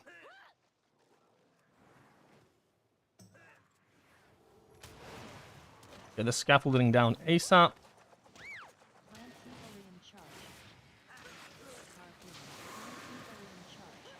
Oh my god, there's like a million C4M charges here, so we're going to run around here.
Alright, once again, we did alright on this.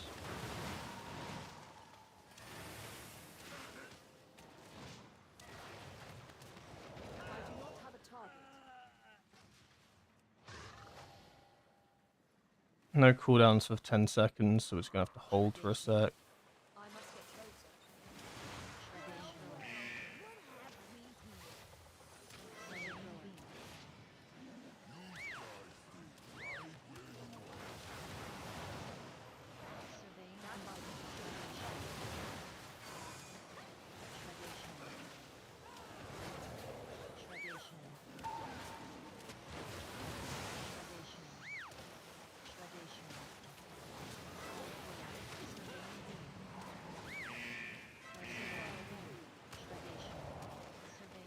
I mean, this feels so messy.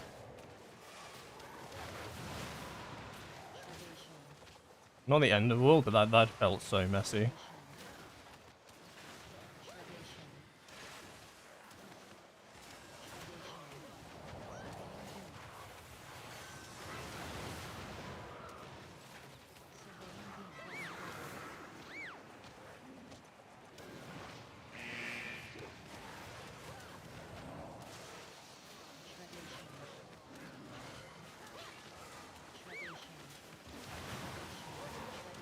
Ow.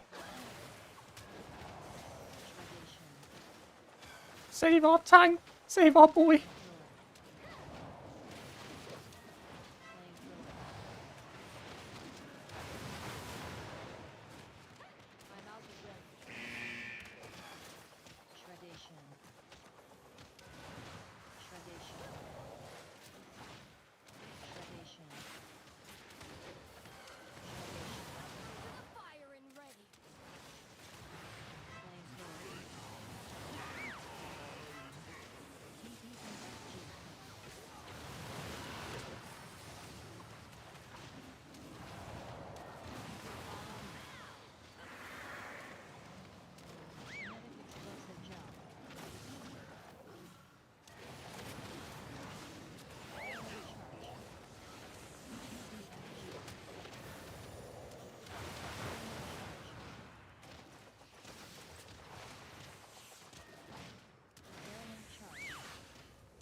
Those are some horrible bomb spawns.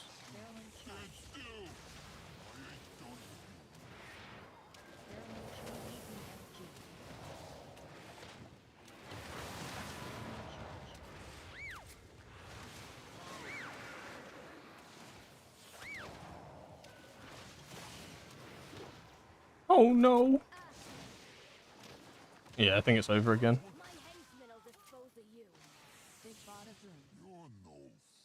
I'm not sure if BM hitting 45 million DPS is considered balanced.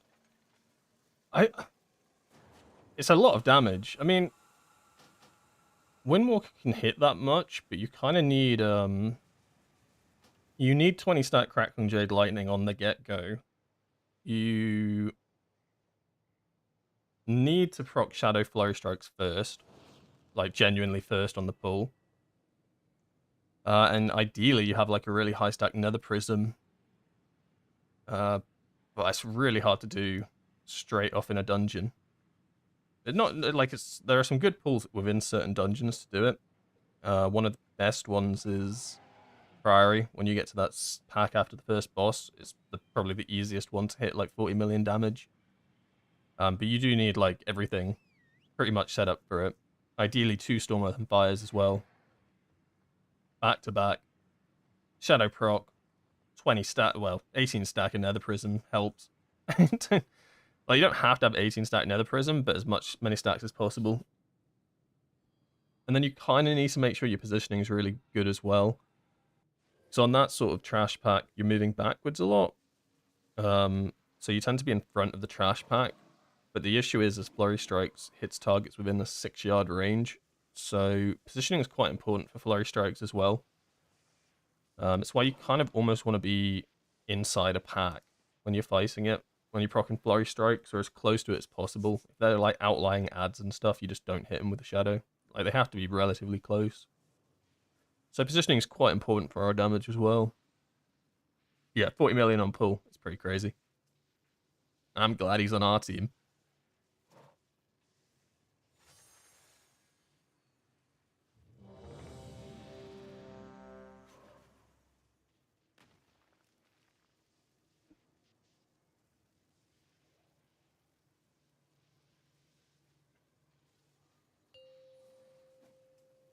That's crazy. All the damage is bleak powder. I don't even know what the fuck that is, but it absolutely slaps.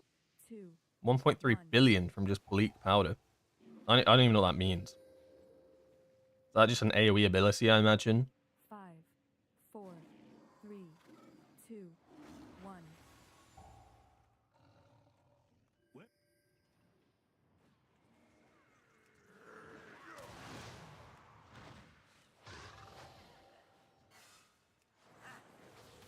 Tradition. Tradition. Surveying venom. Flamethrower venom.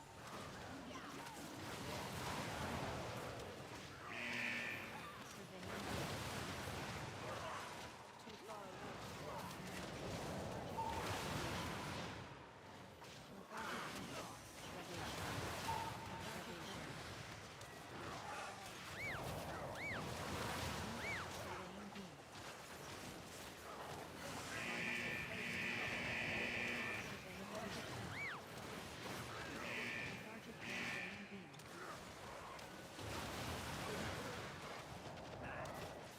Tradition. Tradition.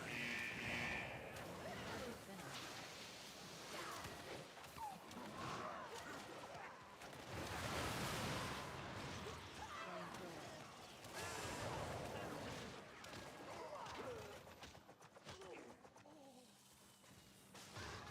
Alright, I'll just do what I did last time. Stick around for the surveyor, get the interrupt, then run into the fray and hear about 1,000 whistles telling me I'm gonna die. Bloodthirsty cackle. Surveying beam. Bloodthirsty cackle.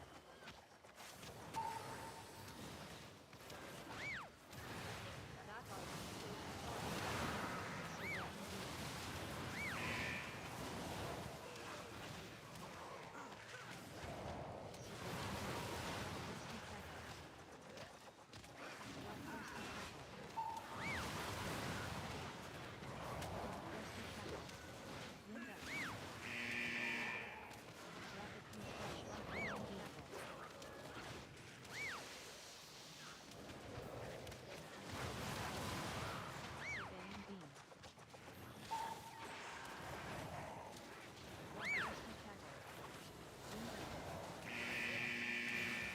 Please get off me.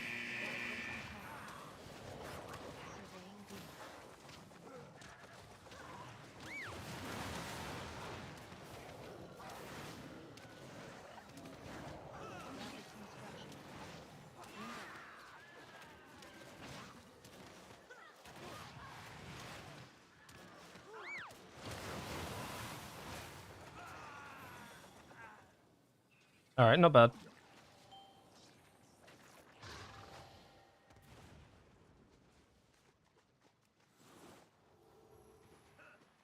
Harpoon.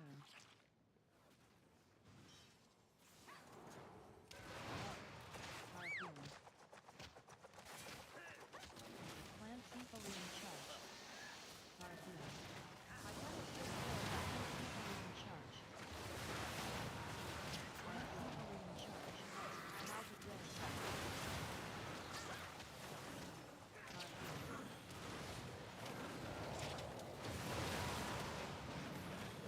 Harpoon. Plant Cephalian charge. Harpoon. Plant Cephalian charge. Plant Cephalian charge. Plant Cephalian charge. Harpoon. Harpoon.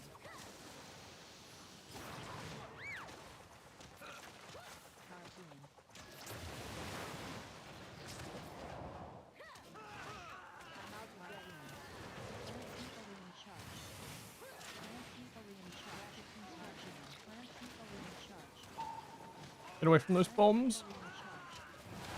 Bomber.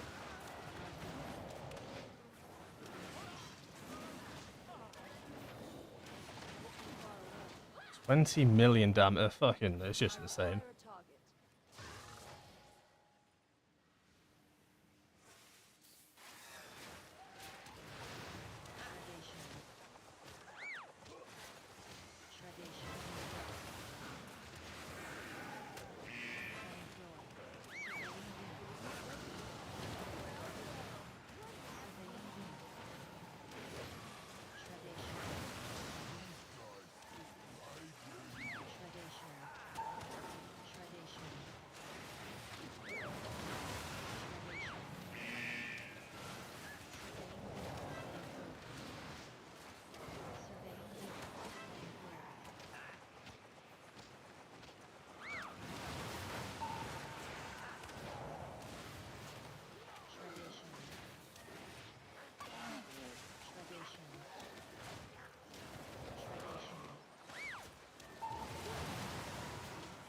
I don't want to jinx it, but so far so good. Yeah, that's definitely how you jinx a dungeon. We did a little bit of trolling out the way. Hunter is just steamrolling this dungeon. It's just insane. Like 15 million damage in my mind is good. 18 million is fucking absurd.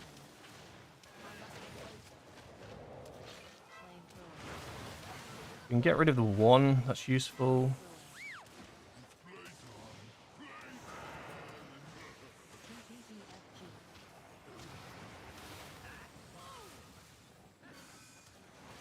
How, buddy?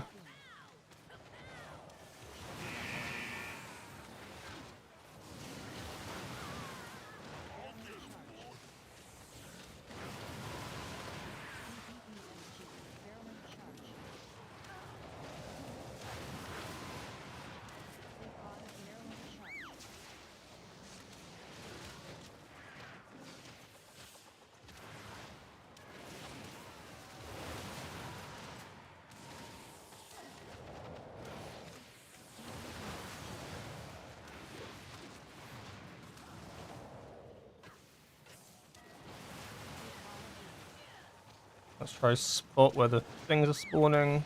Alright, I'm gonna go over here. I get the charge, so I'll just go over here. Fuck, I do mechanics so well. I'm goated.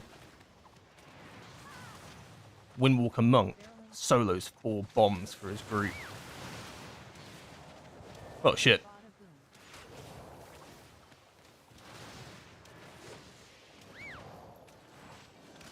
Want to hit them both with the lightning before she jumps. Bronze is actually lower health. That's kind of crazy.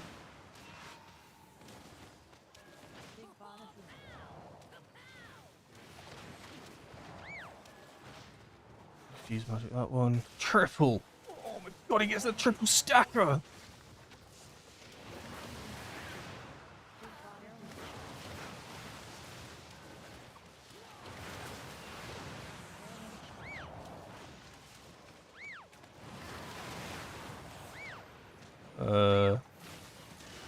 Whee! Oh my god, that knocks up Zuin. Is he okay? Yeah, we wanted to send out cooldowns there, so we have them for the next part.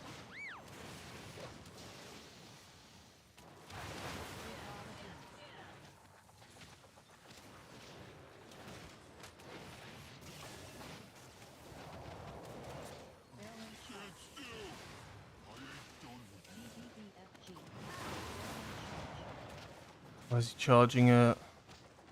Nice. And that's just one more bomber.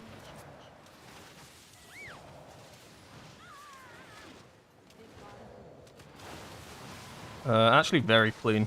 Demolition duo. We've locked in. And then Zuin will be up for the next trash pack. It's why I had to send it when I sent it, because if I delay it, I don't get it at the start of the next trash pack, which means I don't get the start of Big Mama, and then all the timers are fucked up, so I had to send it, even though it was just on the one target. It made sense. So if I send cooldowns halfway through this, I don't have them up for Big Mama when I need them on every rotation. That's the idea, anyway.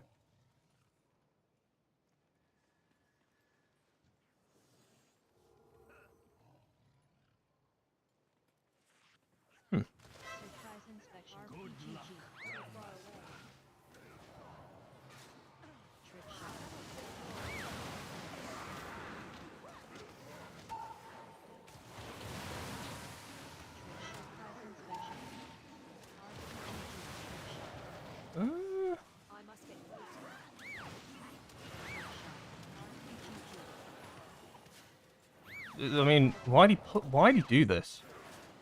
Trick shot.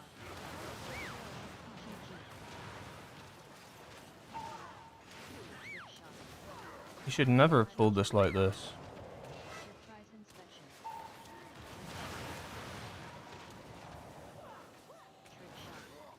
Like, so there's no way for us to get that guy in. Like, the fact no one died there is insane to me. I'm gonna say healer diffy on that one. RPGG. Trick shot.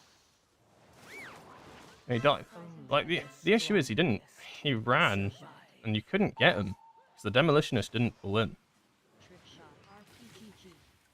Ah, that's so rough. Forgot we don't have a DK. Yeah, I mean, I knew that was a DK route the moment he pulled it like that. Because, you know, the best we could do is like a ring apiece, basically.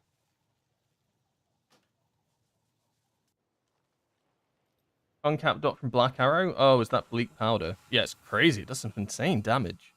Like 2 billion. Palatank Doom today? Yeah, it's not a great one. He's a good tank. No, that's not what I mean. I said it's not a great day for Paladin tanks. He's good. It was just a misplay on the Demolitionist. So the only knock we really have is kind of my ring of peace, and I don't grip it. So if you're able to grip it in, then you're not dealing with all those circles, right? And everything gets nicely stacked. That was just really awkward. Yo, this dungeon low-key hard. Thoughts? The never-ending floodgate. Although I think most of these wipes aren't to the difficulty of the dungeon, they're just misplays, right? Like, I fucked up the first dungeon. Like, I messed up Demolition Duo, so that's just a player or play. The next one was a couple other people messed up Demolition Duo, so that's not the dungeon being hard, right? That's just messing mechanics up. Messing up the pull. Is that dungeon being hard? That's just us goofing, right? 2 BM and warrior tank. I mean, it sounds crazy, but it's probably like an actual good, like, you don't want a class stack, but that's kind of crazy, right? You make a group, you play BM, warrior tank, yeah. Fuck it, triple BM.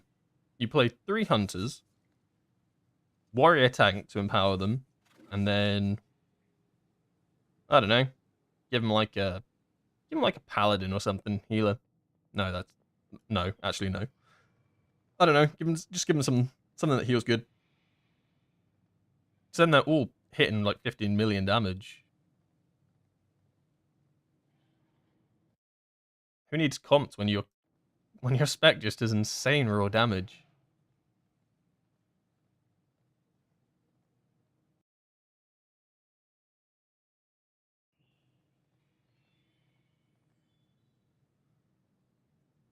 Like, so I don't think like 12 million at this point in the dungeon is bad DPS at all. But when you compare it to someone just doing 15 million, like, what do you do? And they're not even max gear.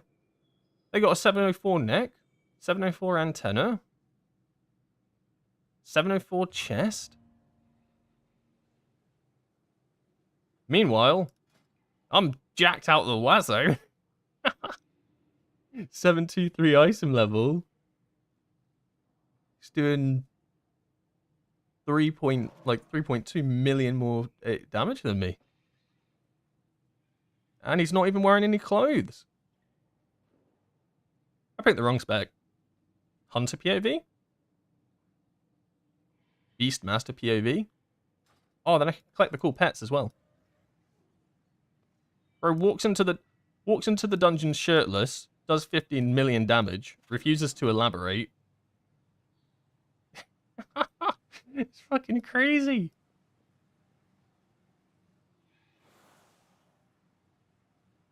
I think that's always like the benefit to range specs though. Not all range specs, but a lot of them can like tag mobs pretty well. Like the issue of not the issue, but what sucks a little bit for Windwalker at the moment, I think, is you need everything to be stacked on top of each other, like, perfectly, almost, like in a nice big circle.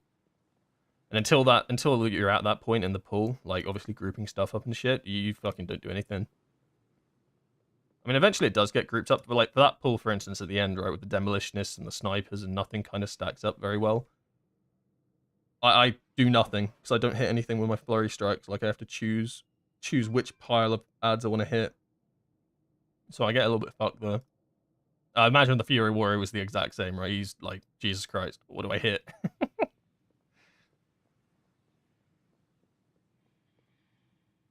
Thank you for following, my dudes. Joby, Gyuzo, Sethara, Landrew, Kyoto, Kaito, I don't know. Thank you, appreciate it. Yeah, I didn't think this dungeon was this hard. I did it the other day, and it went alright, actually. Obviously, we didn't time it, so how well it could have gone. But I was the top damage in that group, right? So my thoughts are, if we have someone else just doing 3 million more, if we just get some successful pulls and stuff and just keep the ball rolling, this is easily timed. So because if the hunt is just solo carrying the dungeon, you don't have to worry. Like, packs go faster. Obviously, naturally packs are quicker. You get it down, so time's not an issue. It's just wiping to packs that's an issue. I don't know what you get as the final thing. Maybe just a DK, right? Like, Warrior's good. It really depends how much damage the Warrior is actually giving us. Feral. Yeah, I love Feral DPS. Feral's kind of like Windwalker. Like, no one plays it. But I actually think Feral might be better. I just think... So, I've never played Druid. I'm leveling a Feral at the moment. I'm really enjoying it, actually. Boomkin's boring as fuck. I don't enjoy Boomkin at all. It's like 2-button spam click, but Feral's actually really engaging. It's very... Like, it reminds me of Rogue, but it's like what I wish Rogue was. Like, what I wish Assassination Rogue was. Because Assassination Rogue feels very... Actually, in M+, Assassination Rogue's not too bad, but in Raid, Assassination Rogue is the most boring thing I've ever played in my entire life. But I like the idea of, like... I like putting dots on stuff, but then also doing damage outside of that. Whereas you put the dots on stuff as an Assassination Rogue, and then what you're doing, you just press and fucking mutilate, envenom, and that's your rotation. Have fun. Whereas Feral's got some really cool cooldowns. Switching to a bear's pretty fun. Pretty OP. Yeah, they do some crazy damage. Envenom. Exactly. That's literally... Like when I was playing Rogue and Undermine, Assassination Rogue, they had one talent build for the entire raid. The cooldown rotation was pretty much the exact same for the entire raid, and like outside of your cooldowns, literally all you're doing is mutilate, envenom, mutilate, envenom. It just wasn't fun. Whereas I feel like Druid's got a bit more oomph to it.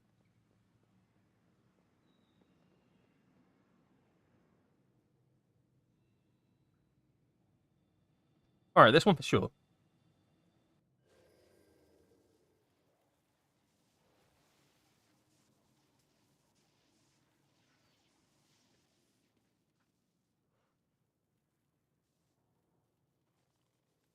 This healer is in a guild called Worm.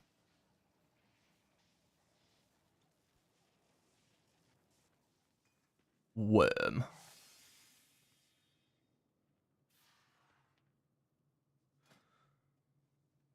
I'm just trying to... I'm thinking if there's anything I can change to try to do better in this dungeon, but I just don't think there is. Like, I think if there's a dungeon for double active, it's this one. Like, this one 100% is just a double active dungeon. Like, talents, maybe you could go Drinking Horn cover, but as I said, I'd rather have more Storm Earth and Fires outside of my cooldowns. I don't really know where I can pull out a couple milli damage out my ass, I'll be honest. I just don't think it's plausible. To be fair, every class spams spells at some point. Hell no, Windwalker doesn't. Unless it's Tiger Palm during Storm Earth and Fire, in which case, yes.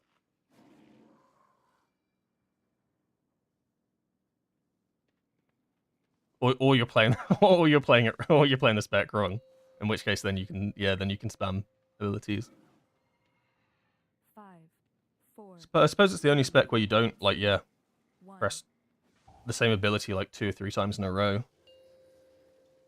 Obviously, the principle's the same, right? We are still using Tiger Palm as our builder, right? 3, 2. But it's nice to be able to mix abilities in between it. Where are we going today? I'm going to try something a little bit different on this bull. By a little bit different, I mean you won't even notice it. Don't worry about it.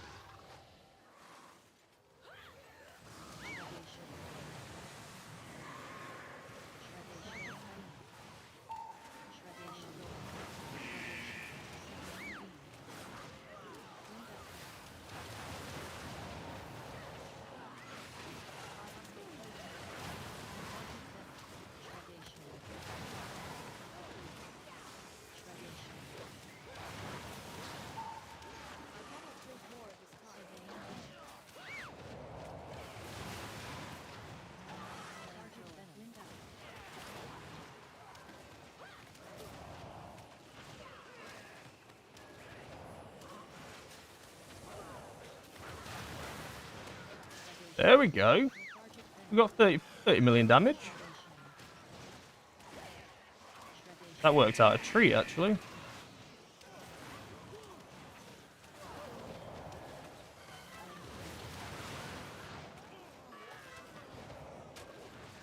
The thing I did different is I didn't target the Shreddinator with my clones, because I was noticing that the Shreddinator gets locked to their cast, and then it's not on top of the pack. By not being on top of the pack, I'm doing no AoE damage to everything else.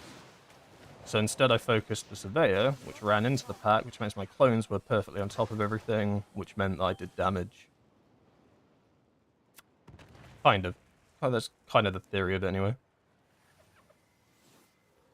Alright, I'll chill with the Surveyor again. I'll class Eco. Although it looks like the Warrior's going to stay with him. Bloodthirsty cackle, surveying beam. Yeah, let him get that interrupt.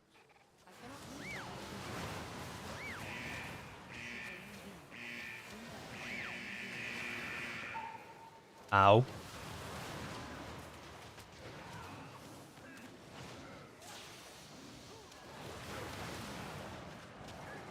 Surveying beam.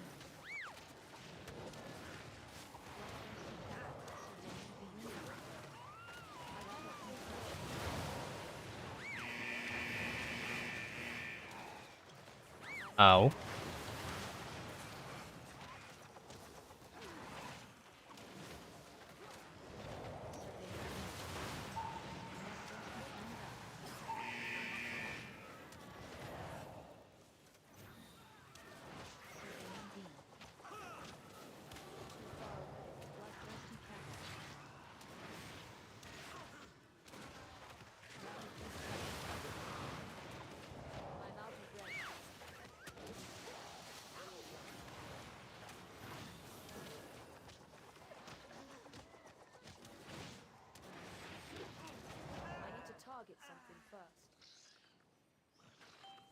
Alright, so far so good. Just gotta get this pull right. Oh, the Warrior's attacking things. The tank said not to do that. But he wasn't in the group at the time. Try to get the scaffolding down, like, ASAP.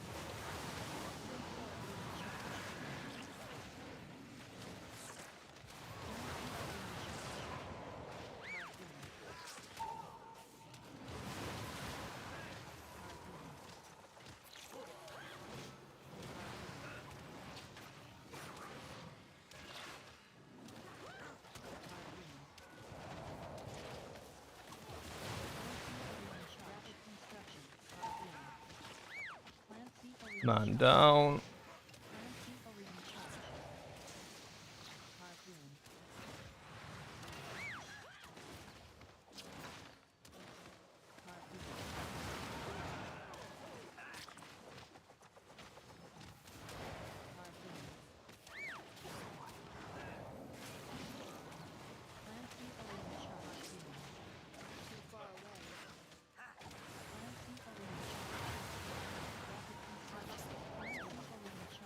Only the strongest survive. Clancy Orium charge.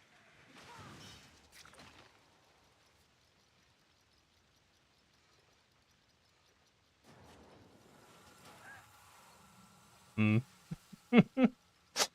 Mm.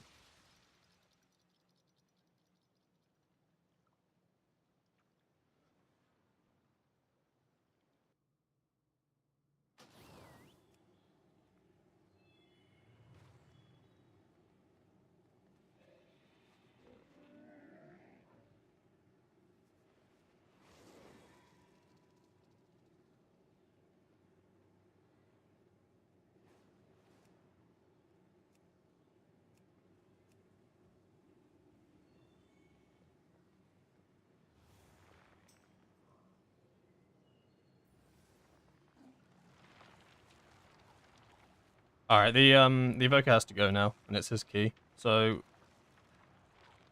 it was all right. You got some progging floodgate. Let's see if we can find any of these keys that will let me in. And if not, we'll just go back to the Halls of Atonement and suffer in there for a little bit. Oh my god, I love Hem Plus. You know what? I'm excited for the Brawlers Guild. They're bringing that back at some point. That'll be fun. Basically, the Brawlers Guild. I mean, most people probably know what the Brawlers Guild is. But it was kind of like a challenge mode, sort of. Not really challenge mode. It was like just a thing that you could do, and they had it for like most expansions, a lot of the expansions. And you could go in there and you could just like fight little mini boss things, and then you got a title. It's quite cool. Basically a solo thing, I think. It's just fun solo content. Hopefully it's a lot better than, what was it called? Like Demolition Arena or something? The one that they had last year. That thing fucking sucked. It was Demolition Derby. I don't even know what it was called, but it was the one where you basically stacked everything in a circle and did AoE. Like, it was just not interactive at all. But I think from what I remember, the Brawlers Guild was actually quite engaging, quite fun. I don't know if it's going to be like crazy difficult. It'd be kind of cool if it was like Hoveza difficult, right? Like just a little solo content thing that you got to prog. Demolition Duo. Yeah, I think that's what it was called. That thing sucked. I was like so excited for that. I was like hyping up for weeks, and then I went into it, and it just wasn't what I thought it was. One, you couldn't solo it, or you could go in on your own. Like, cause I thought it was gonna be like this cool challenge thing where you could play on your own. You got a buff that gave you health, and you didn't have to bring, and then like you see how high your score is. But the only way to really play it solo was to bring bots in with you, and the bots didn't work correctly, or like basically the tank had to stack everything up, but the tank wouldn't. The tank would just stand where it wanted to. So you just ended up in this situation where you had none of the damage multipliers or the score multipliers on top of everything, because the tank just was an AI bot that just did whatever the fuck it wanted to. It just wasn't fun. And I guess maybe you could have tanked it yourself, but then what am I doing it for? Brewmaster? Disgusting.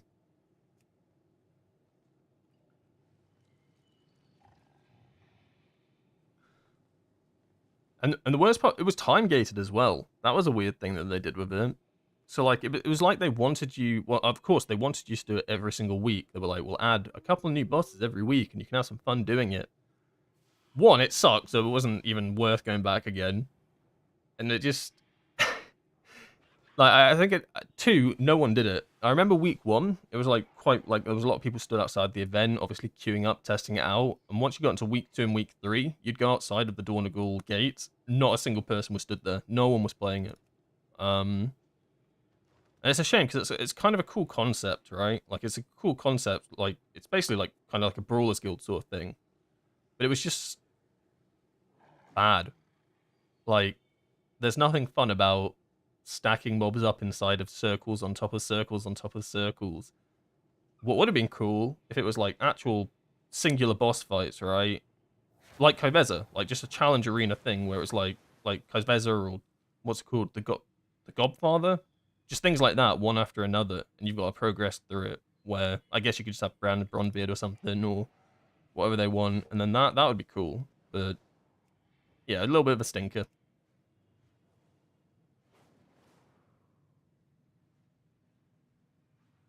Another day, another dead paladin. Well, as you can see, trying to get into 17s when you don't have a pre-made is pretty rough. So we're just going to try my 16 again. See what bites. Haha. Hopefully not a paladin. Majority of my guild got the week 5 achievement and then dipped. I should have done the same. I think because I did it week 1 and I was just so like, what is this? This is not what I thought it was going to be. I just didn't go back. So I got none of the achievements or anything like that. None of the mogs. Also, the mogs sucked. Do you remember it? The transmogs for it were horrendous. It was like 6 shoulders and it was the exact same shoulder and it was just different colors. And that was, I think that was it, right? Like that was the shop. The shop was disappointing. Maybe they upgraded it after week 1, and I just looked at the week 1 shop, but from what I saw, I was like, what the fuck am I actually doing this for?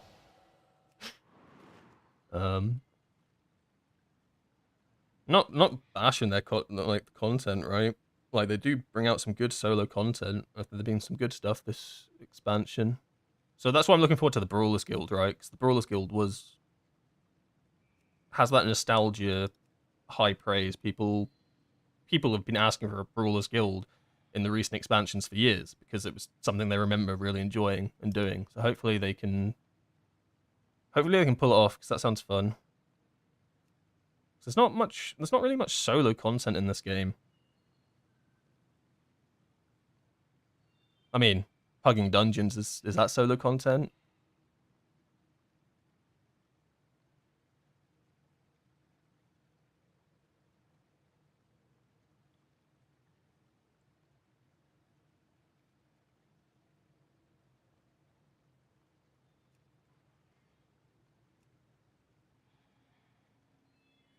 I don't even know what this is. Oh, it's just going to be a scuffed comp sort of thing? Maybe. If I get a paladin DPS, I don't have to get a paladin tank.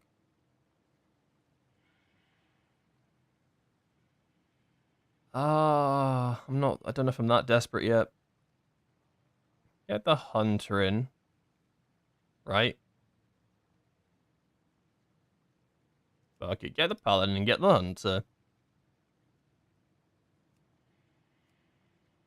CR Lust. CR. Find a tank.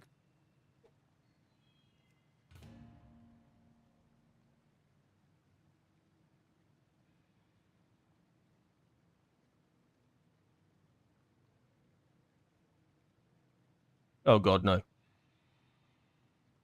Oh, but he's got 16s and 15s. His credentials are decent. Get him in.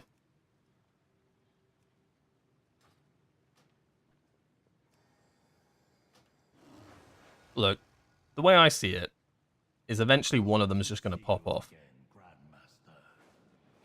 You can't... It's wrong to judge players by their class, and I feel like I do that too much. If everyone judged me by being a Windwalker, I'd never get into dungeons. Oh wait, I don't.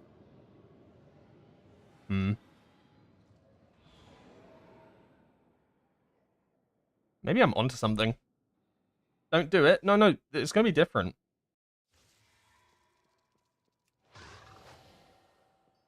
The secret is having 2 of them. Only invite monks to your group? What, like 3 Windwalkers, a Mistweaver, and a Brewmaster? Walked into a bar and depleted all my key. I mean, to a point, you can just do that, right? You can probably get away with doing... I mean, arguably, you could probably just do 16s as all one class. But eventually it gets to a point where you probably need some... Like, there's actual utility that you need that Monk doesn't quite provide.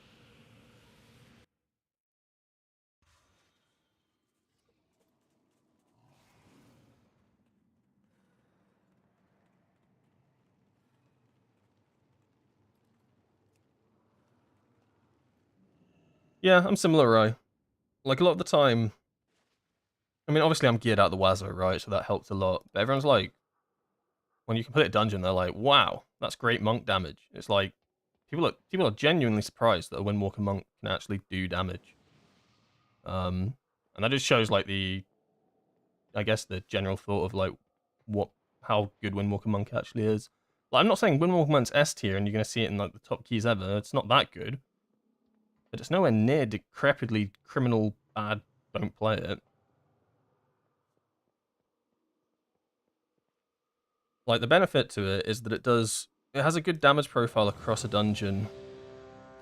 It's not the best at single target, it's not the best at AoE, but it does decently at both. Whereas some specs are like really good at AoE. Some specs are really good at single target. We're decent at both. And then that just helps your consistency throughout the key. Whereas that was a little bit of Conduit's issue last year, where it kind of sucked in AoE. Like, it didn't suck, but it wasn't nowhere near the best, right? Like, you'd do an AoE pull as Conduit against, like, Death Knight and stuff like that, and you'd do nothing compared to them. It felt awful. And then you'd get to the boss, and then you'd carry through the boss. Whereas, I think it's kind of shifted a little bit, where we do good AoE now, like competitive AoE damage, and good boss damage. But as you can see with that hunter from the last dungeon, some specs just do it better.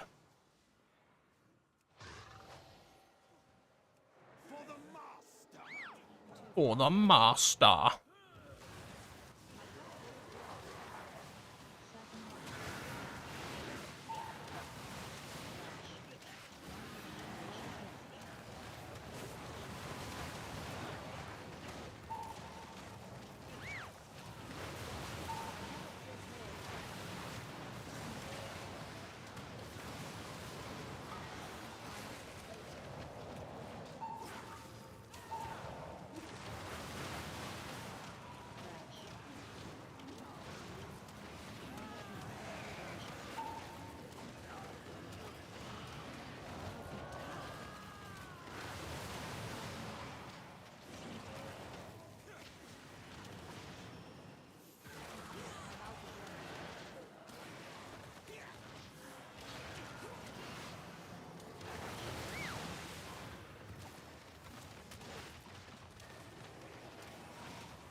Alright, everybody's still alive. So far, so good.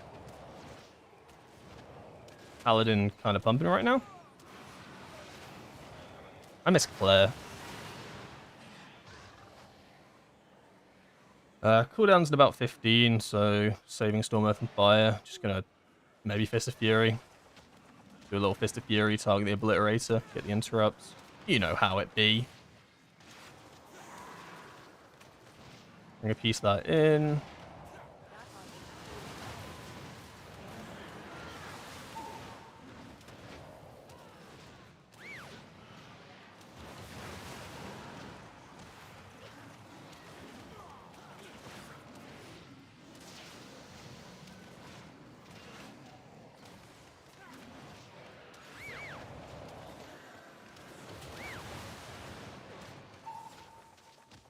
I wonder how our position would be if Conduit didn't get nerfed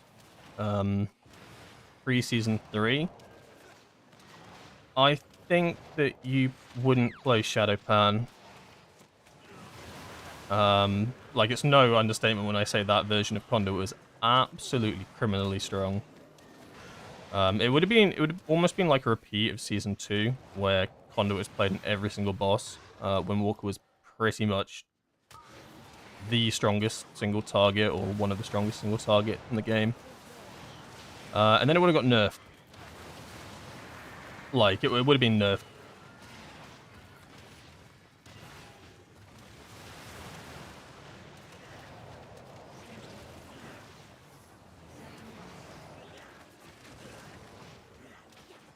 It would have... You would have run, like, multiple of them in the Race Towards First. Like, I think you might still play Shadowpan on certain bosses, but like that version of Conduit was disgusting. You would probably even have gone as far as to play 2-minute Conduit, like, because 2-minute Conduit was a thing initially. Like, the idea of 2-minute Conduit was thrown around quite a bit. I reckon you would have played it for boss fights that just were better for 2 minutes. So, like your Soulbinder, if Conduit was good enough to play on Soulbinder, you would have just played it 2 minutes. I I got him, boys.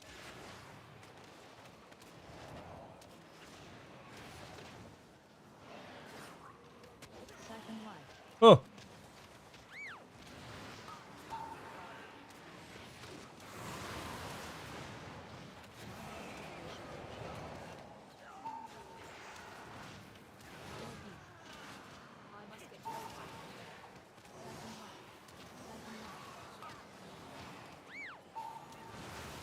Having to cancel Fist of Fury to do CC. I love it.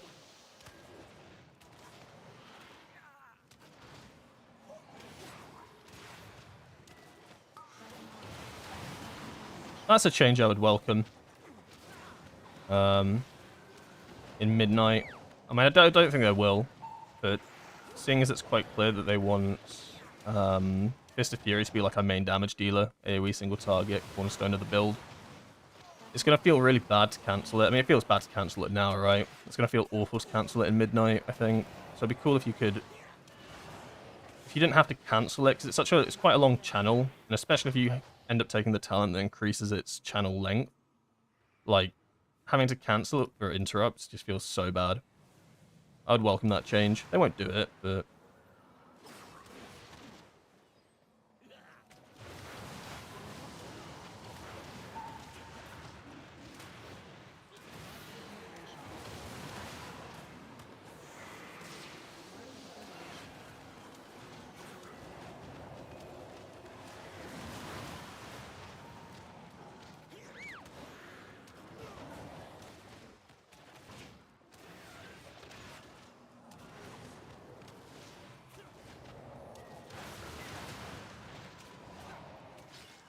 Feels nice to actually be progressing a dungeon.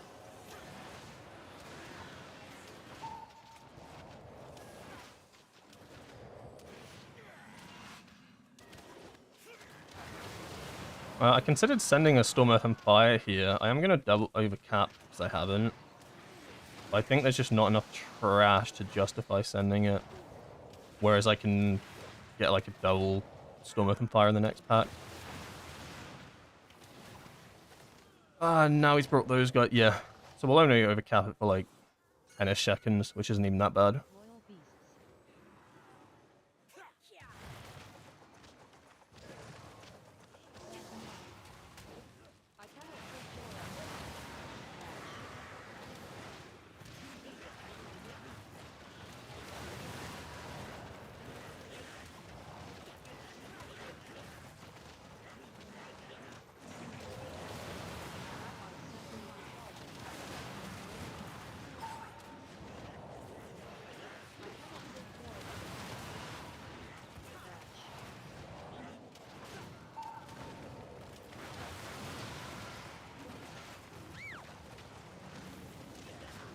Yeah, I think that was fine.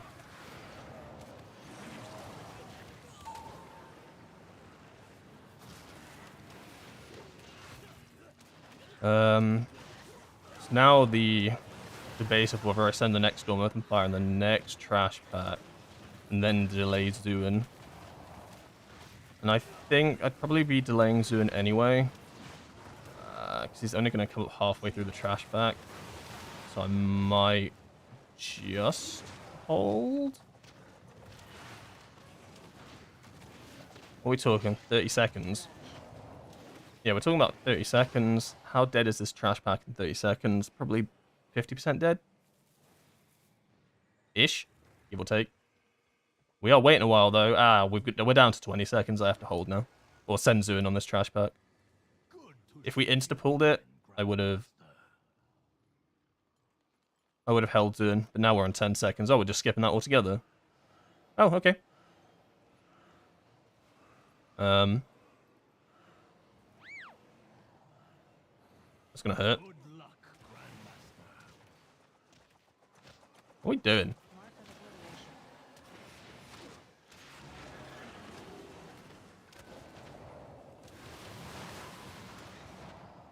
Too far away. Royal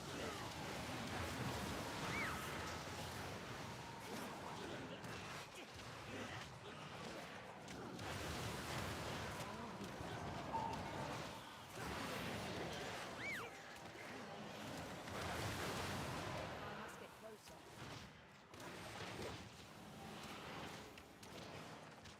pull this into the boss.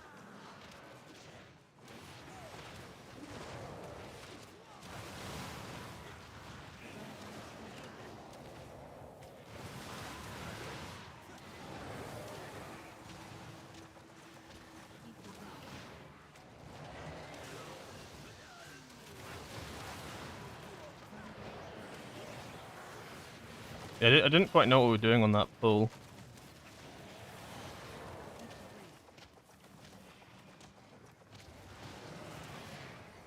And now this boss is just kind of sleeper, right? Like, what are you actually doing on this boss? Dodging beams, your tank does everything for you.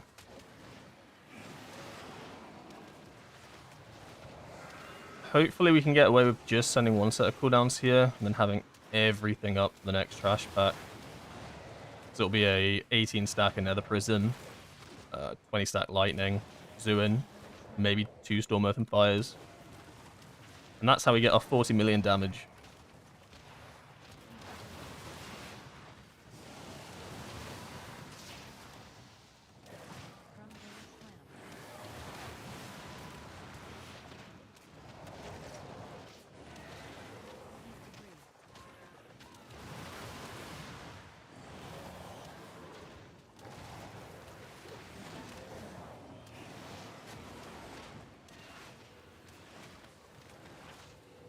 So a minute on Zuin. Yeah, there's no way I'm sending this on the boss. I'll be holding it.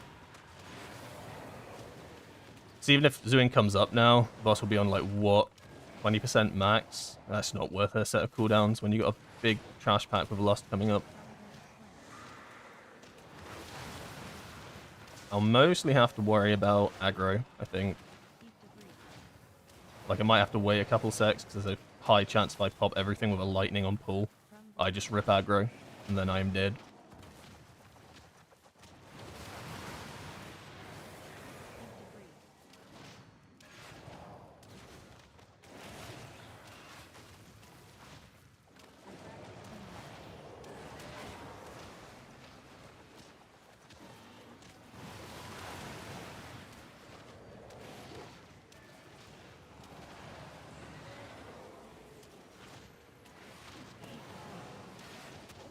I will send out a Storm Earth and Fire here, so I don't overcap. So I'm okay with just having one Storm Earth and Fire for the next pull.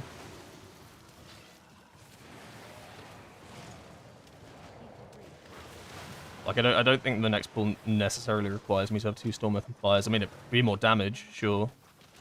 But there'll be enough damage. I'd rather than have the Storm Earth and Fire rolling for the pack afterwards, because that's when nobody has cooldowns. But I will.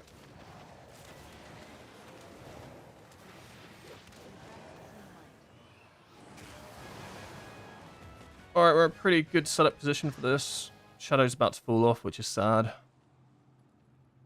That's life.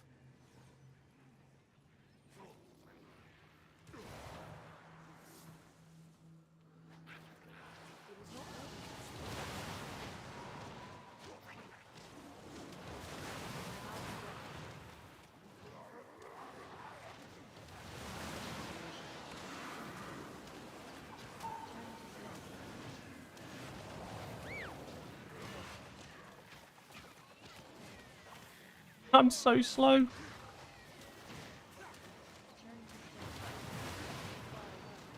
Maybe I did need the double Storm Earth and Fire.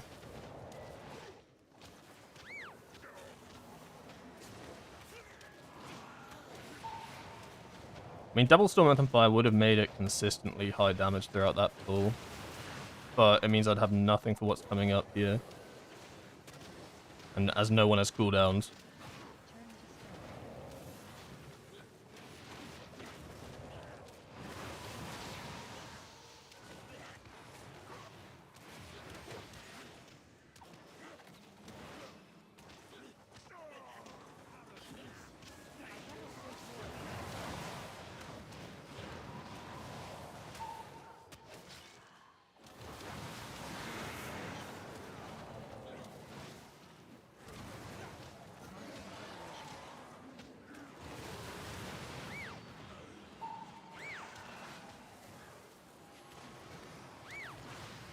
Bro, you just hit me with that, please.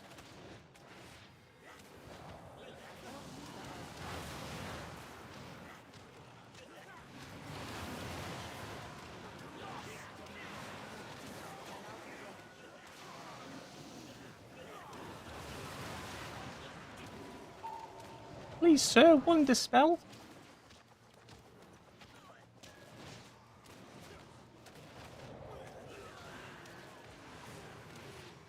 Oh, the golem's stone, but now he's not stone, so now we have a long wait.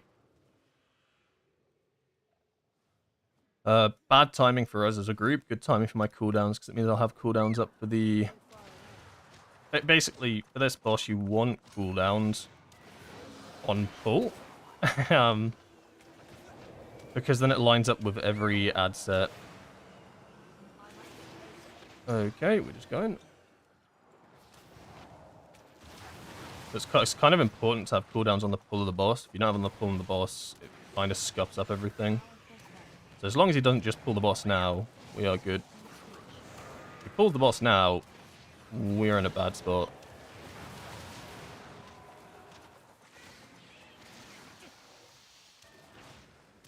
I think he heard me.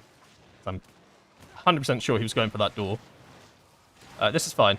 10 seconds is enough.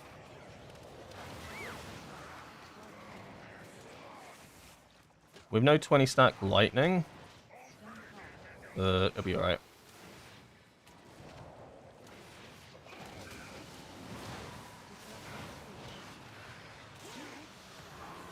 Haha, nature lock. Okay.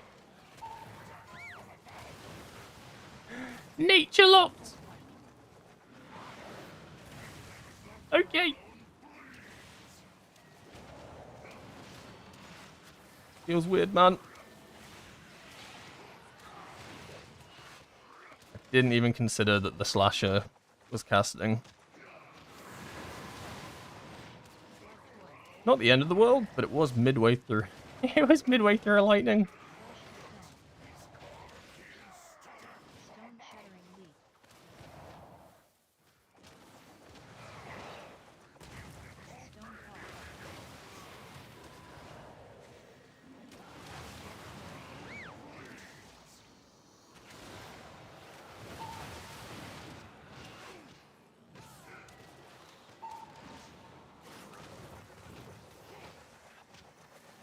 Stone fall. Flesh to Stone shattering leap. Not awful, but I feel like we don't really have a way to group these ads up very well. Oh my god, that hurts!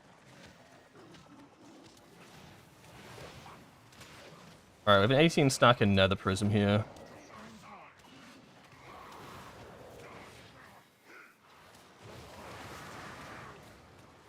Why are the ads not coming in? The ads are bugged. Everybody chill out. Alright, ignore them. Alright, they're no longer bugged.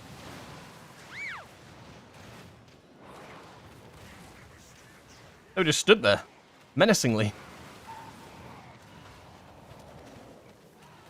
Like, what the fuck? I've never seen that before. It's like they spawn too early or something. I've never, like, they usually spawn in and then run towards you, but they were all just stood in there. Didn't want to attack him. Stone shattering leap. Oh, not quite. I probably should have tried to Tiger's Lust and better there. They're doing it again. They just stood there menacingly.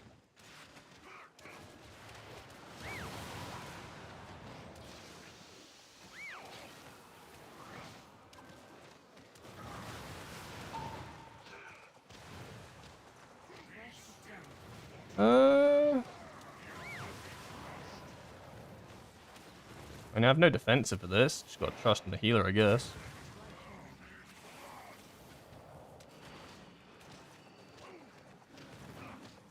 Yeah, he's good.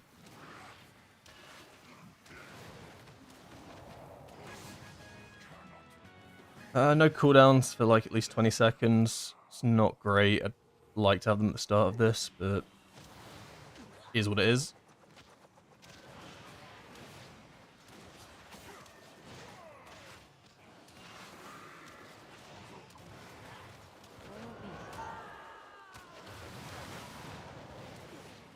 Royal beasts. Royal beasts.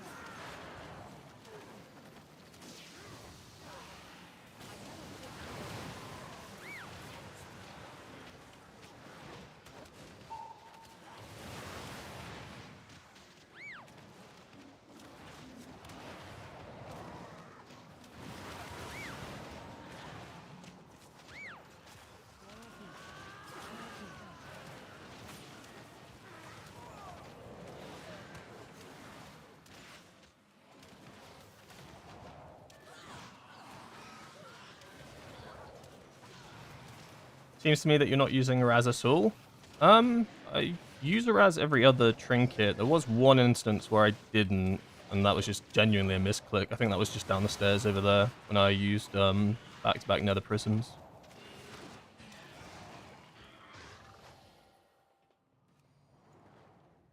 Because now my cooldowns are delayed again. It's why I want my cooldowns basically at the start of that pack. 'Cause it means now I don't have them for this pack over here. And this one you can really pop off. We're going to have to wait 20 seconds when all these ads are basically going to be dead.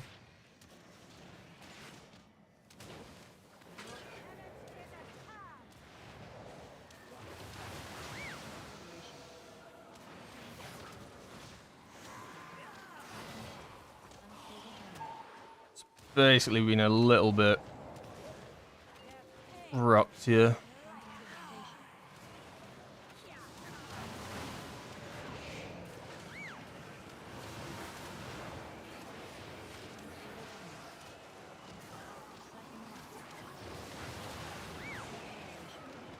Back-to-back spinning crane kicks. Awful decision.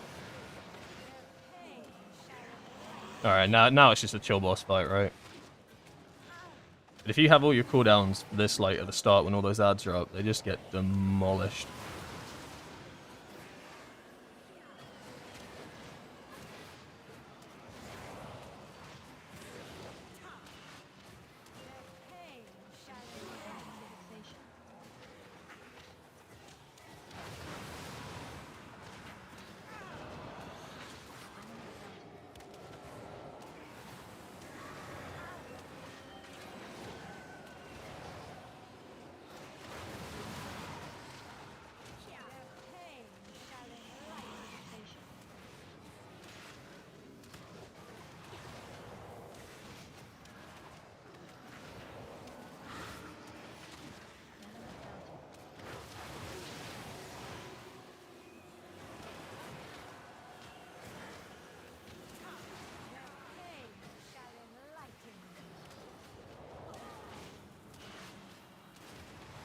That was a little bit sketchy.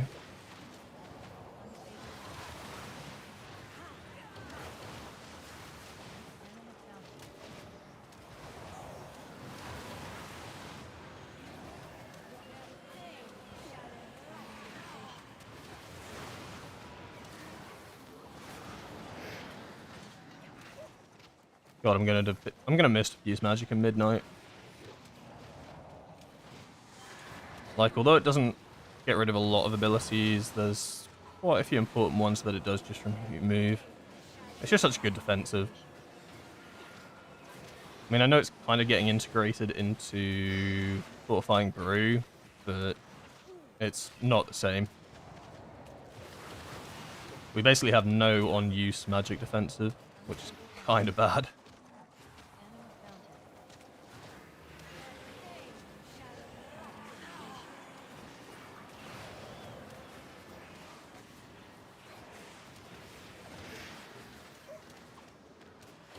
I mean, the only upside to it is a lot of classes are losing defensives, having at least one defensive pruned or whatever. I don't know if I would have preferred to lose Diffuse Magic or Fort Brew. I guess Fort Brew is more versatile, where you can use it for both situations, magic and physical damage. But, I don't know. Like, I guess we get passive magic shield, magic resist shield, but how good is that actually going to be? I mean, it's a talent now, right? And you don't run it.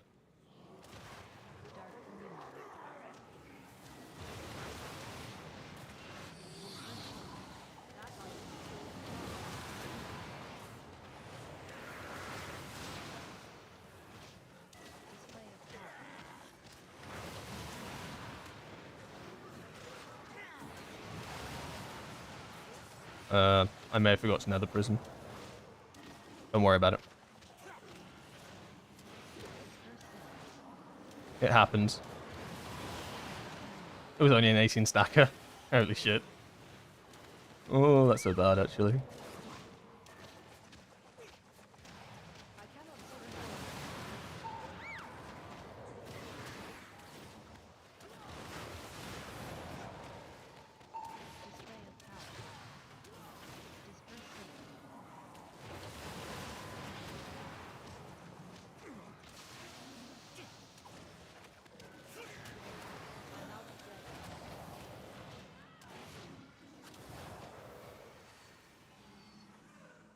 I mean, overall, this dungeon's been extremely clean. I tire of your boorish presence. And I think this last boss is, like, really easy. Be gone, rabble.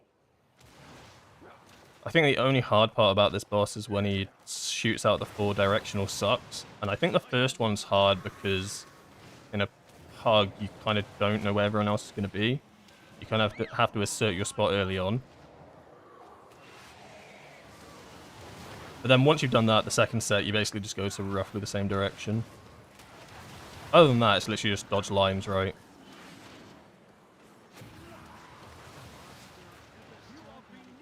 Like, if I'm getting hit by a line, I deserve to fall over.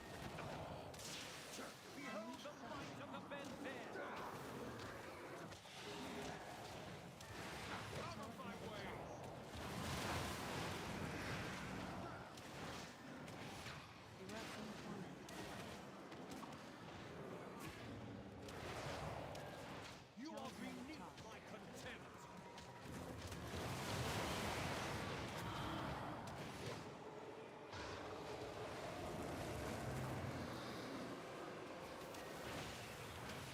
Assert dominance, take a spot. There are 2 of us in this spot, Hunter. I'm literally in front of you.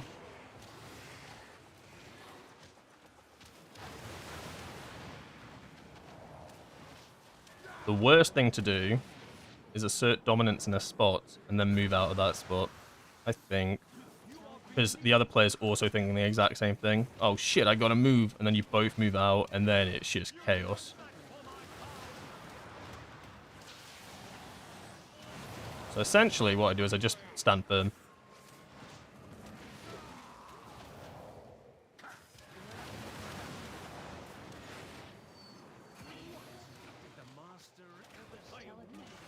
Pop and cooldown here, a bit awkward. So the mechanics coming in. So we're just going to wait a sec.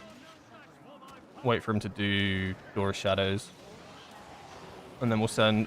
We're only getting 1 more set of cooldowns.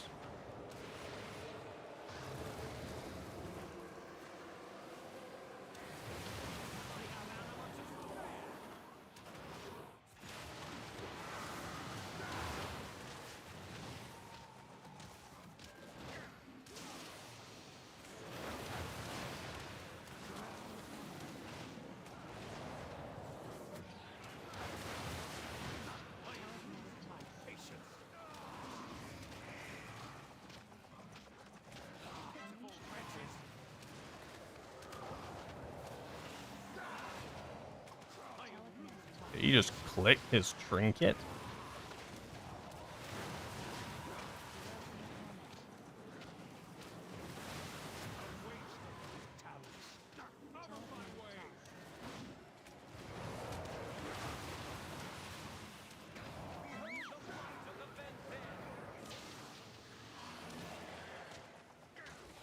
I mean, overall, pretty clean run.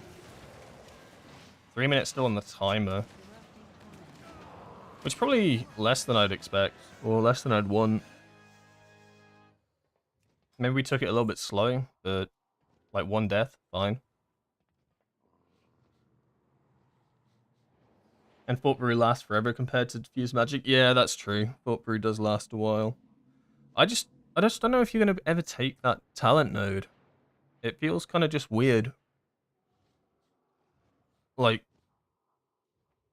because even with Diffuse Magic, a lot of the time you're popping it just before the magic damage comes in, right? A lot of the time you're not actually using Diffuse Magic for its reflect effect. Like, sometimes you do use it for its reflect effect to remove a debuff, but it's a lot more niche than popping it just before a mechanic comes in to negate the magic damage. You're using it mostly for its magic defense purpose, right? So am I really gonna take a talent node so that my Fort Brew can be used reactively? Because with Fort Brew, you're not playing Fort Brew proactively. Like, it's the same thing as Diffuse Magic. You tend to Fort Brew just before the damage comes in, so you get the duration throughout the damage period. Otherwise, you're taking damage at the start. And then you're defensiving yourself. It kind of doesn't make much sense. So am I really going to have one of my 2 defensives as a reactive defensive? Probably not. I'd probably just use Karma for that instance, right? So I don't know. I feel like unless there's so much... Also, Reflect is buggy for half the time anyway. So unless there's like some real niche situations where it's really good to reflect a magic effect, It's probably never going to be taken. So that's diffuse magic gone off the bars. That's going to feel weird. Gonna have to find a new button for that. Yeah, we're basically 2 defensives. I think as a result, it's going to make... I think it's going to actually make a lot more people play Soothing Mists and Elusive Mists. So it's a useful combination that essentially gives you damage reduction, right, and allows you to heal yourself at the same time on like an insta cast. But the main part's the damage reduction, because it uses quite a lot of energy to actually use. I think if you lose a defensive and these 2 talents are staying, and I'm not putting a point into my diffuse node, I'm probably going to take these for all content and have it as like an extra defensive. Because on top of that, Vivacious Vivification and Vivify apparently sound pretty weak as well, because stats are lowered and stuff, so the crit healing and stuff from that is actually really low. Basically, Vivify is kind of such a bad heal, from looking at what had been tested already. So, and a lot of the time you kind of rely a little bit on Instant Vivify to pop you up. Well, it doesn't look very reliable next tier. So it's going to be interesting, because I think we're already a spec that is naturally squishy, 1 less defensive. Our heal is weaker. Yeah. I mean, maybe it'll be right. Maybe the passive magic defense from Yulon's Grace will be decent. I think it's a buff on the one that's current. Yeah, I think it stacks to 10%, whereas this only gives you a 33.6% health shield. I think it stacks 10 or 5. It's an upgrade anyway. I've got 17 Arakara. Oh, is that really lucky? I mean, it's lucky because it's something I haven't done, but that is a terrifying dungeon. Let's run it. Let me think, what do I want for this? Also, Paladin tank, by the way, did well. Paladin back on the good list. I need a healer that can remove poisons. I'm pretty sure all healers can remove poisons, actually, right? Just take a shaman, then he has a totem for it. So we want a shaman. We want, I think, warrior. A DK to grip the ads that are going to be casting on us and one-shotting us and getting us out of jail free when things just go wrong. Do we need a ranged? Ranged kicks are going to be pretty important. Hunter them. DK Hunter, warrior, shaman. So literally just my standard comp that I build. Okay. Priest cannot. Oh my god, priests suck. What do priests do then? What do you do if you're playing priest in this dungeon? Do you just hope that you have someone that can remove poisons? Isn't that the strat? Because they hit like a truck. Get a DPS that can remove it. A DPS that stops pressing DPS buttons to remove a poison every 8 seconds. Doesn't exist, mate. They're not a real thing. Ranged is nice one for last boss. Yeah, I think you're right. It's also nice for the second boss as well, I think, so it's not just the healer dealing with every mechanic. Also, it's good for the ranged kicks. As I said, there's a lot of casters that don't move.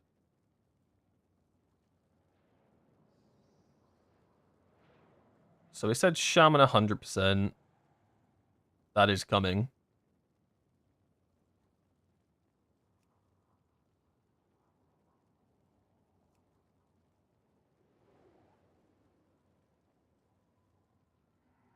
Warrior as the tank makes sense, because there's nothing else to really take as the tank. I mean, Paladin's not bad.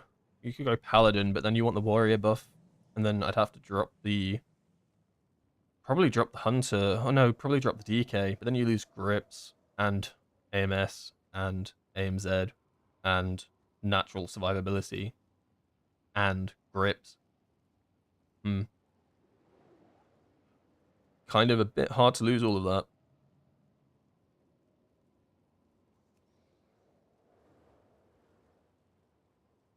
get a DPS. Oh no, I read that comment. I read that chat. Alright, we need to reset our stats because we're back to 10 somehow. I love it. Hold up. Quickly, tanks have just joined.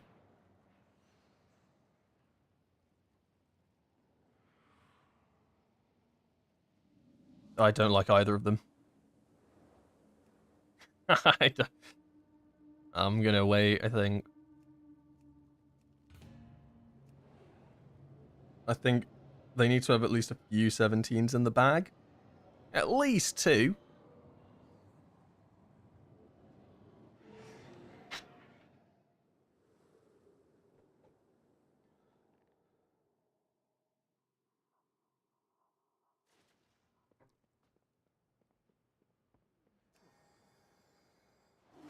I always find with this dungeon, I feel like I do no damage on the first pull as well.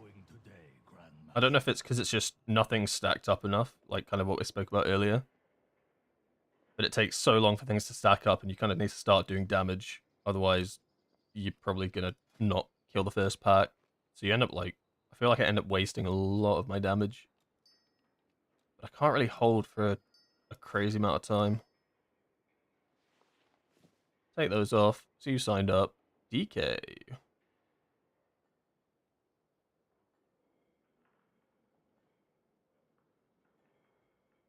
Yo, that Ellie's kind of big.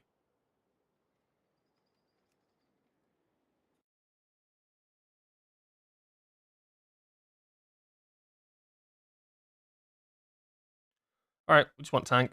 Let me do the setup. Windwalker players doing anything to get a little bit extra damage. Is their class in shambles? Find out. On the plus side, you won't have to do this at midnight. Because Flurry Strikes is no longer, well, it's no longer naturally energy discharged. Technically, you can discharge with energy during Weapons of Order, but I really don't think you were doing that much. Actually, why would that stop the setup? No, I'm cooked. You'll still do the setup, actually. No, you won't. Because there's no Wisdom of the Wall. Yeah, that kind of makes sense, yeah. No Wisdom of the Wall. So you have nothing to cycle through. But maybe you would still do the setup, because there are still Shadow Flurry Strikes, but they're sent out with every Flurry Strike now. No, you won't have to do the setup anymore. I need a pallet tank now, so I have someone to blame. Ah. No, I'll just blame myself if we deplete at 17.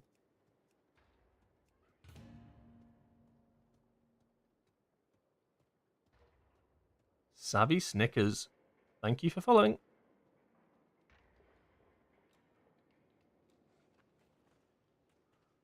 Oh. I mean, I've done a lot of dungeons today.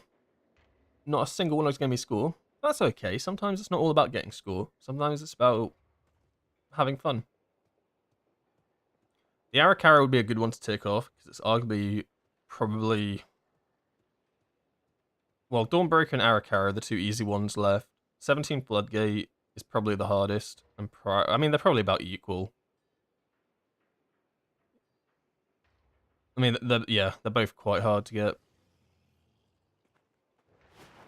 I think 18 Gambit will be kind of a joke to get. I think Gambit's probably the easiest dungeon. Its time is so generous. Echo Dome Eldani as well is also pretty chill. Streets, I actually think Streets time is really chill now as well. It was the worst timer as well, but because you can do all the RP skips and they increase the timer, it's a chill one. Falls of Atonement, I think, is actually quite tight. So I think these ones are pretty free to get to 18.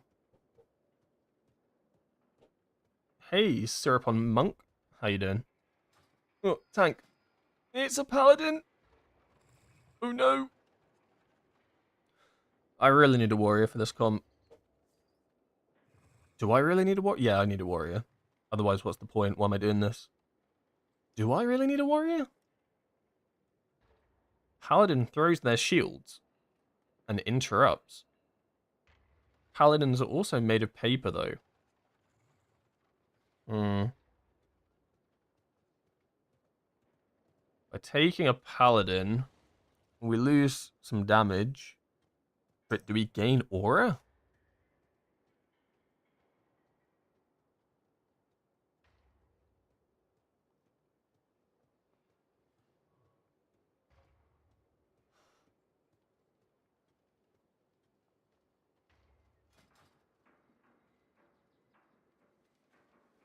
I hope Midnight gives Windwalker monks a better time. I think Windwalker's had a good tier. Well, not good tier, good expansion. I think it's probably been one of the better Windwalker expansions. Like, since Shadowlands were probably our strongest. Like, Dragonflight, we weren't that strong, right?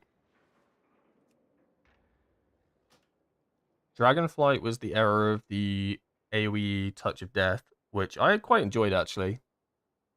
I was actually I kind of like being able to cleave Touch of Death. I thought that was kind of cool. Oh, get him in. That's what we want. King Kim Blongberg is going to carry us to victory. We were relatively weak in Dragonflight, though. Like, we weren't bad, but I mean, we've had good pickings this expansion. Season 1 definitely the weakest, right? Season 2, Windwalker was probably one of the best raid specs in the game. It was arguably the best raid spec at the start of the tier. Then it was okay, and then it fell off. This tier we're okay. I'd say we're good. Good to great. Not OP, though.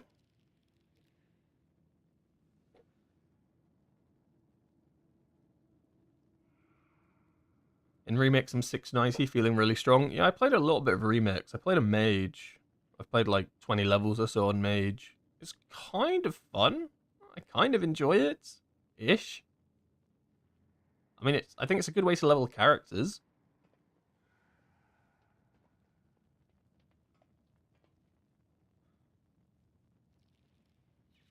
Pull 7 Hug Edge. Oh, I hate this pull so much. We're so fucked. Alright, we have Detox. That's already a good start. Good sign that I've taken Detox. Like, once you get past this, it's fine, but this is such a horrible pull.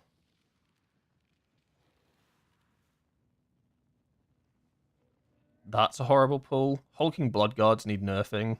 The fact that they do AoE damage now is just crazy. Yeah, this dungeon's doomed.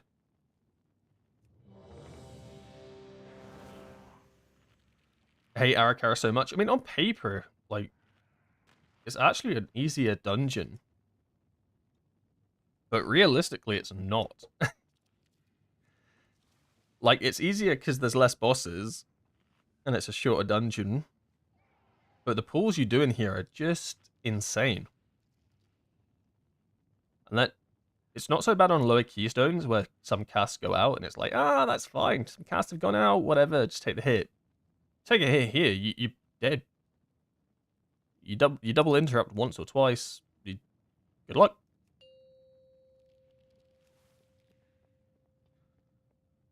Five, four, three, two, one. Oh god. Trinket. Five, Oh my god, you freaked me out there. I thought you said trinket and I thought I forgot to equip my cape and my trinket and I was gonna freak out. That would be cinema. No cape, no trinket, just good vibes.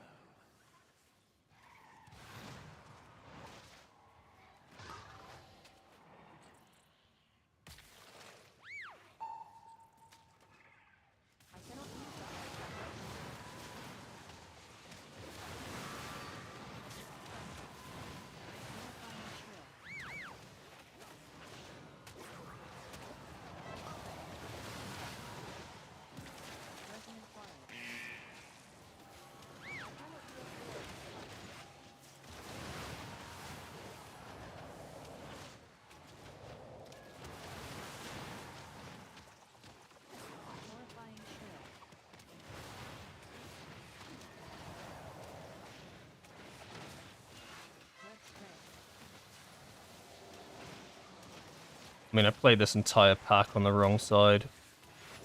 Like, I should have been where the trash was, but it felt risky.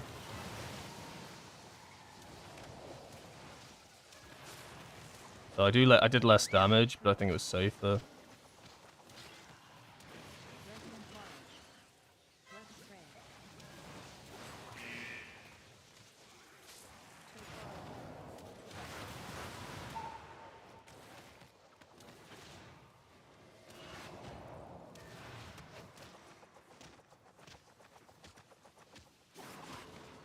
I must get closer.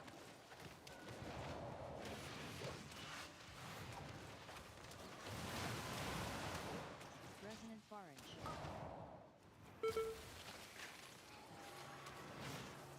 It is not ready. Resonant barrage.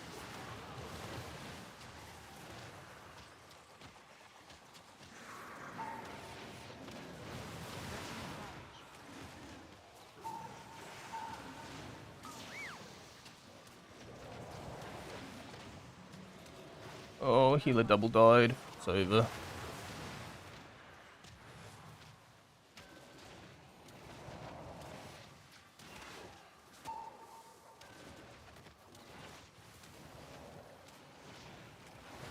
Is it over?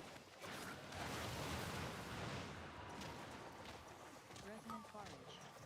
I straight up fucking detoxed that guy and he got another dot on him straight away.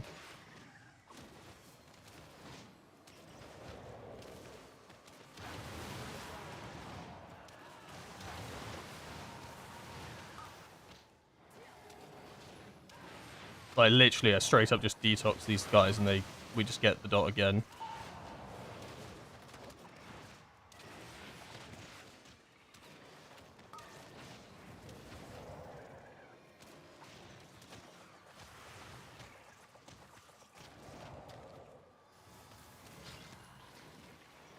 It fucking doesn't end. There's so many engorgers here.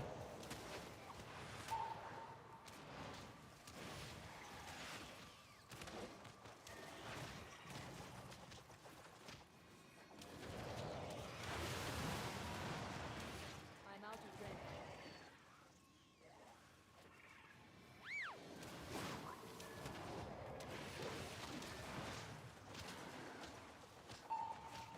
All I do breath spray. Breath spray. Call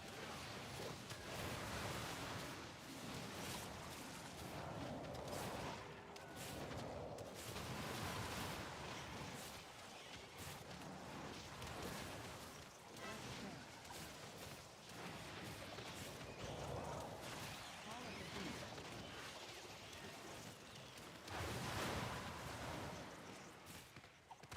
Breath spray.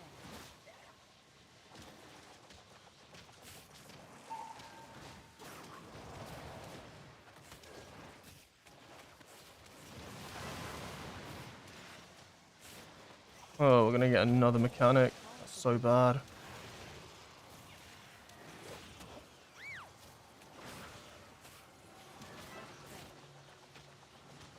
I'm terrified.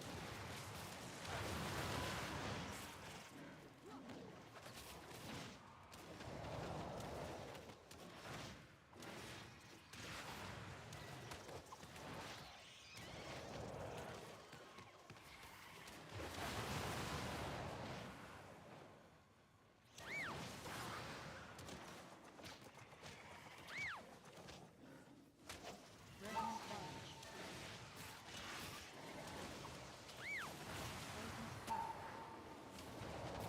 Healer dead again. Oh, why?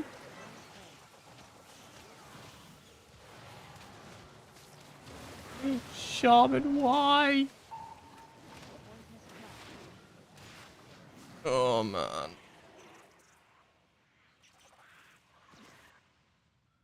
Died like 3 times. The only person he couldn't heal was himself. Yeah, I don't know. That was just poor. I think the first build was fine. And then... I don't know. Just ran out of damage, CC. I don't know. I don't know what could have saved him. I think maybe just bled out. God knows. Oh, you spend all that time buffing up a key to a nice 17. And then it gets depleted so quickly. It's crazy. Sad. Yeah, a little bit sad. But yeah. But it's been alright. We almost, I want to say we almost got that floodgate. Actually, we were nowhere near getting that floodgate down. We've done alright. Next week, what's next reset? Next reset is still not dinars and stuff. And then you still don't get the uncapped. Yeah, that's going to help a lot, I think. Because then pretty much everybody's item level starts going up. Right, more survivability, less getting one shot, but that's not for a couple of weeks. And then you're going to start seeing like, what is it, like 630 item level people walking around. It's going to be nuts. Yeah, I think that will be it for me today. We've done awful. It was fun hanging out, chatting, chilling, goofing about. God, I just miss Claire. Those paladins give me a run for my money today. But I think I like paladin again. I don't know, we'll see next time. Yeah, thanks for hanging out, tuning in, catching the show. Have an awesome afternoon, and I'll probably stream on Wednesday or something. Actually, no, I can't stream on Wednesday, that's a lie. Maybe Thursday? Basically, sometime next reset, at the start of the reset. When I get a free 17, I don't have to grind for it myself. Yeah, see you guys next time. Bye-bye.